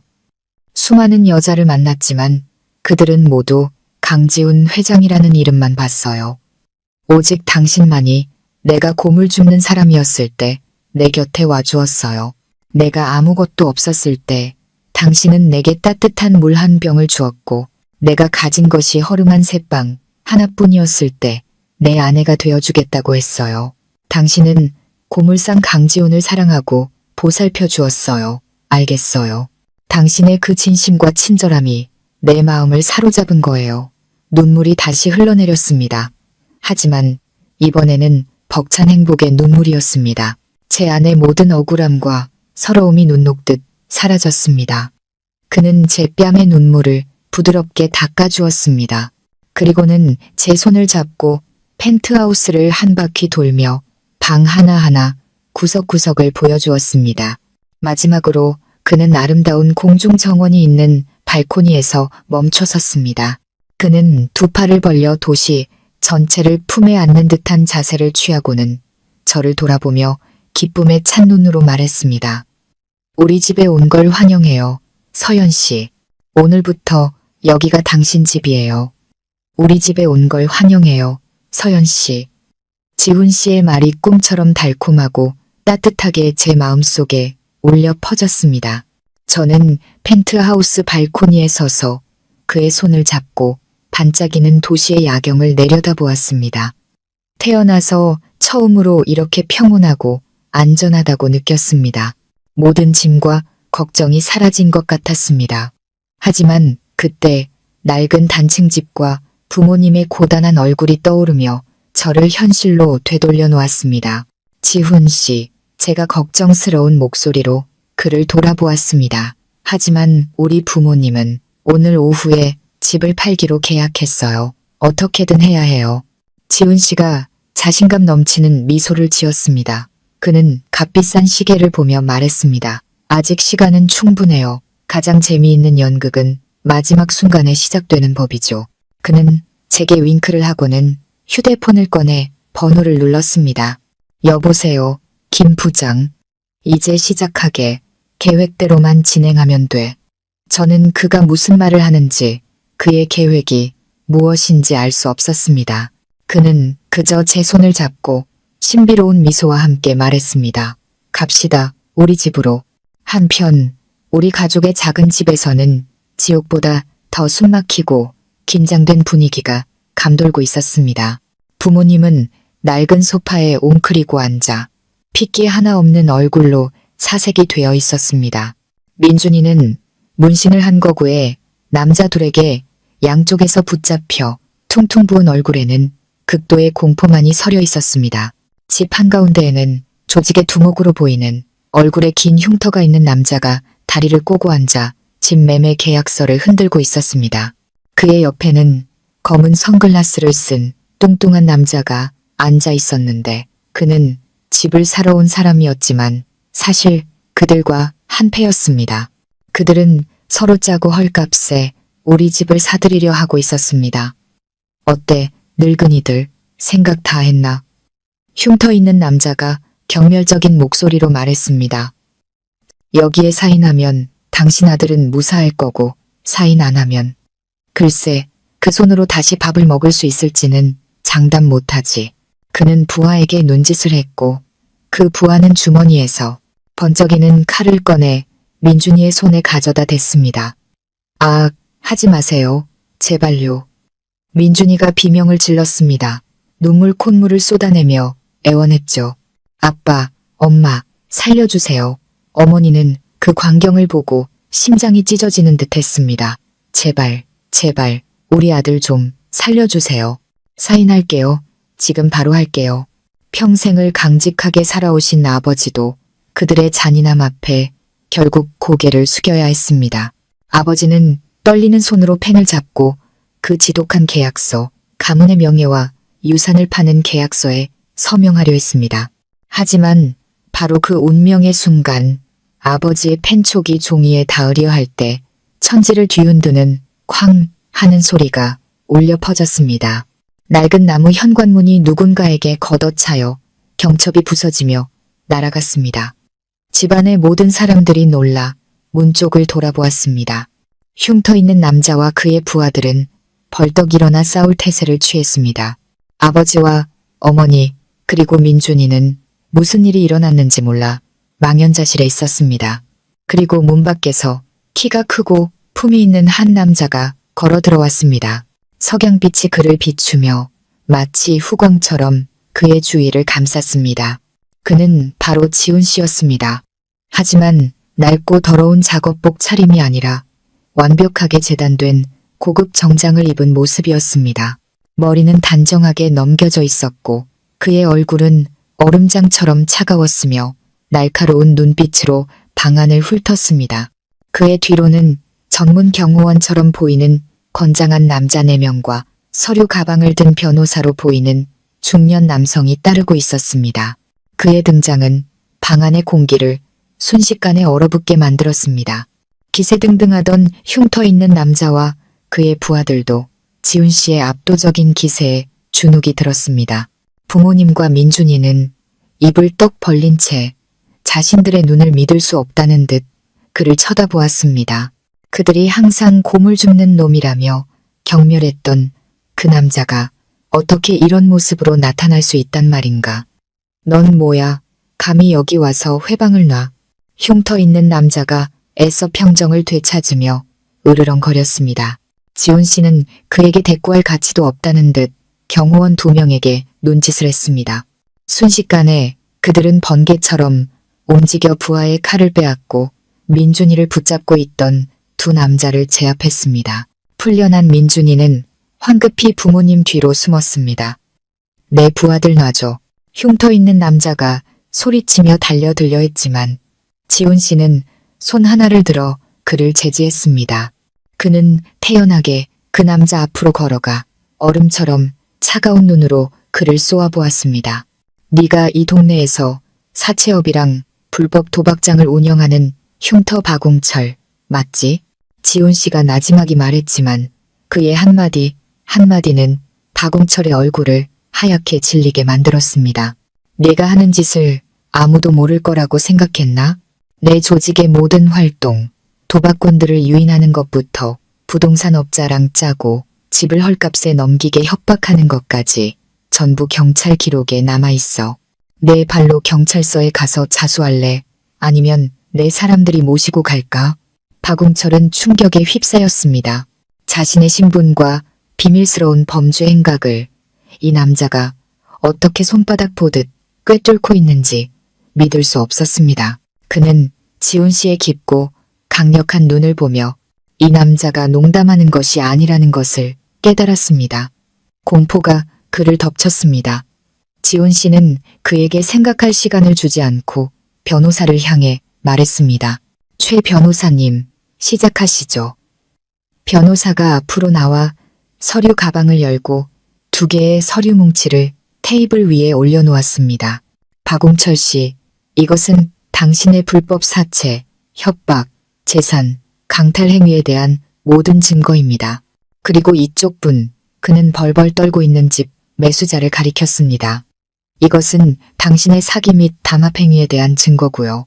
남은 인생을 감옥에서 보내고 싶지 않다면 협조하는 게 좋을 겁니다.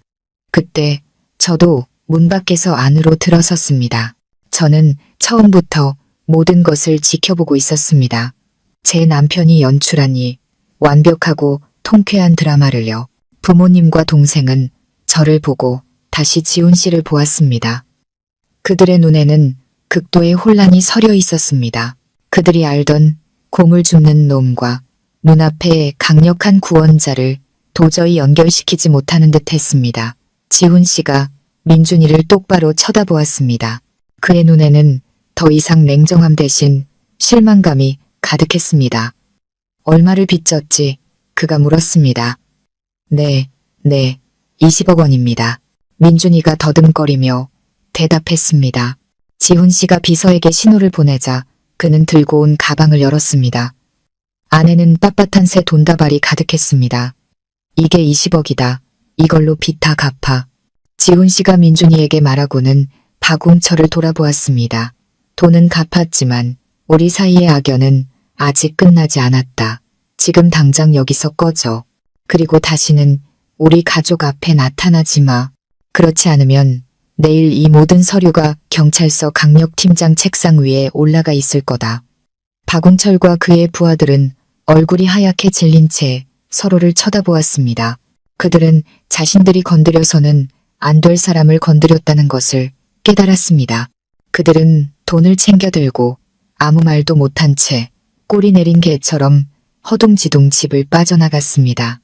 조폭들이 사라지자 집 안에는 무서운 침묵만이 남았습니다. 지훈 씨가 여전히 의자에 굳어 앉아있는 우리 부모님을 돌아보았습니다. 그는 부드럽게 고개를 숙였습니다. 아버님, 어머님, 제 신분을 숨겨서 죄송합니다. 그는 아버지를 향해 말했습니다. 이 집을 팔고 싶어 하시는 마음 알고 있습니다. 막지는 않겠습니다. 하지만 제가 이 집을 사고 싶습니다. 변호사가 다시 다른 계약서를 테이블 위에 올려놓았습니다. 이것은 주택 매매 계약서입니다. 저희 부부가 이 집을 100억 원에 매입하고자 합니다. 100억? 부모님과 민준이는 또다시 입을 떡 벌렸습니다. 이 집은 아무리 좋은 위치에 있어도 기껏해야 20억 원 정도의 가치였습니다. 100억 원은 상상도 할 수 없는 금액이었습니다. 돈으로 이 집의 추억과 정신적 가치를 살 수 없다는 것을 압니다. 지훈 씨가 진심 어린 목소리로 말을 이었습니다. 하지만 이 돈을 받아주십시오.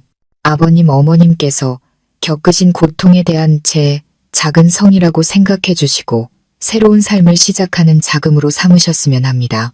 그는 우리 가족을 파산의 위기에서 구했을 뿐만 아니라 다시 일어설 기회까지 주었습니다. 그는 자신을 향한 모든 경멸과 모욕을 그의 관대함과 넓은 마음으로 되갚아 주었습니다.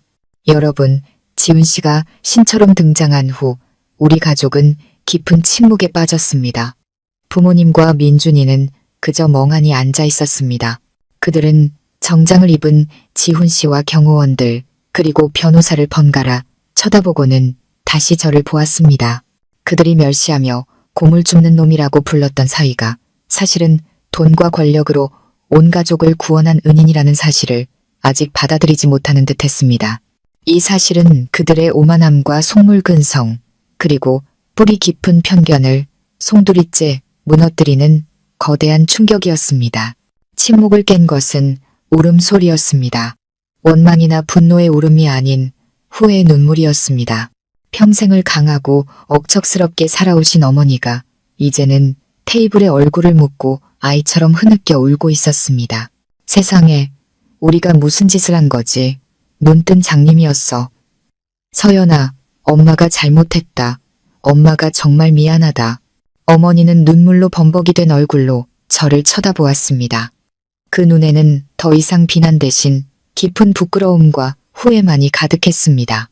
아버지는 조용히 앉아 계셨지만 그의 눈가도 붉게 물들어 있었습니다. 그는 천천히 일어나 비틀거리며 우리 부부 앞으로 다가왔습니다. 그리고는 제가 평생 잊지 못할 행동을 했습니다. 아버지가 깊이 허리를 숙였습니다. 두 사람에게 정말 미안하다. 이아비가 어리석었다. 눈앞에 태산을 두고도 알아보지 못했어. 내가 너한테 너무 못되게 굴었다. 서연아, 그리고 자네, 지훈이. 자네는 정말 좋은 사람이야. 나는 자네의 장인이 될 자격이 없네.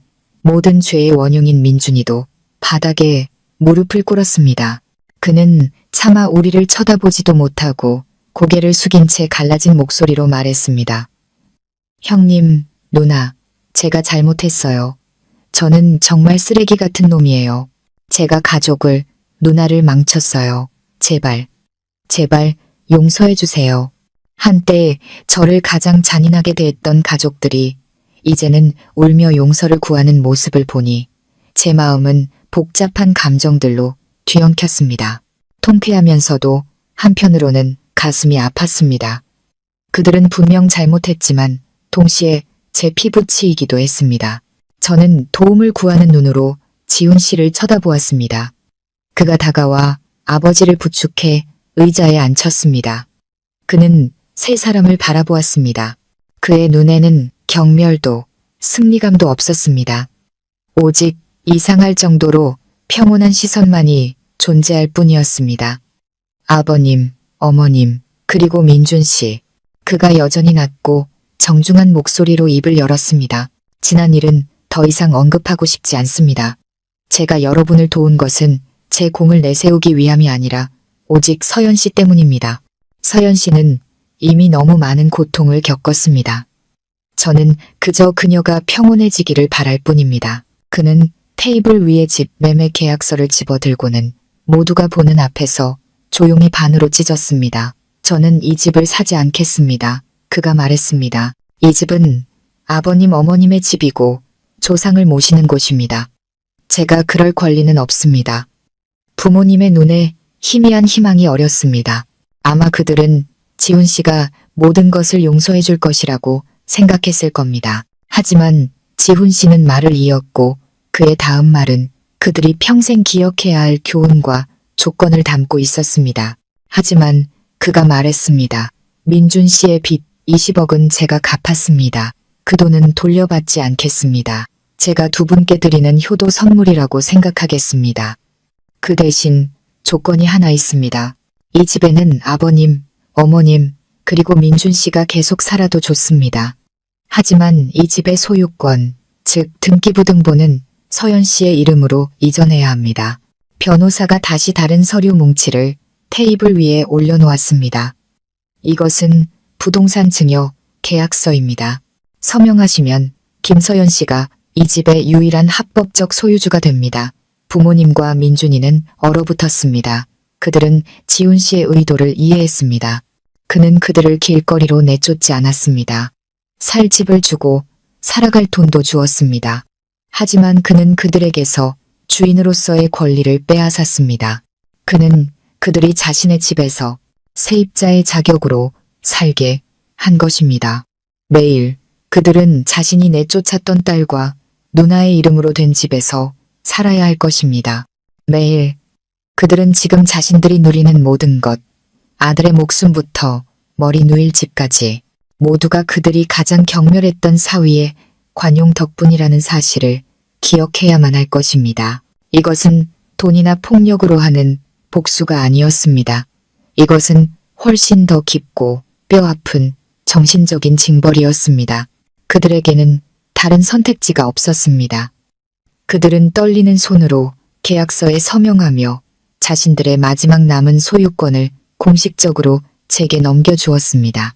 그날 여러분, 저는 지훈 씨와 함께 그 집을 떠났습니다. 하지만 이번에는 쫓겨나는 패배자가 아니라 당당한 승리자의 모습으로 떠났습니다. 제 인생은 완전히 새로운 장으로 넘어갔습니다. 더 이상 빚 걱정도 비난 속에서 살 필요도 없게 되었습니다. 저에게는 능력 있고 저를 사랑하고 이해해주는 남편이 있었습니다. 저는 화려한 펜트하우스가 아닌 바로 그의 품 안에서 진정한 나의 집을 찾았습니다. 시청자 여러분, 서연 씨의 파란만장한 여정을 함께 따라오시면서 아마 우리 각자의 마음속에도 깊은 여운과 여러 생각들이 남았을 거라 생각합니다.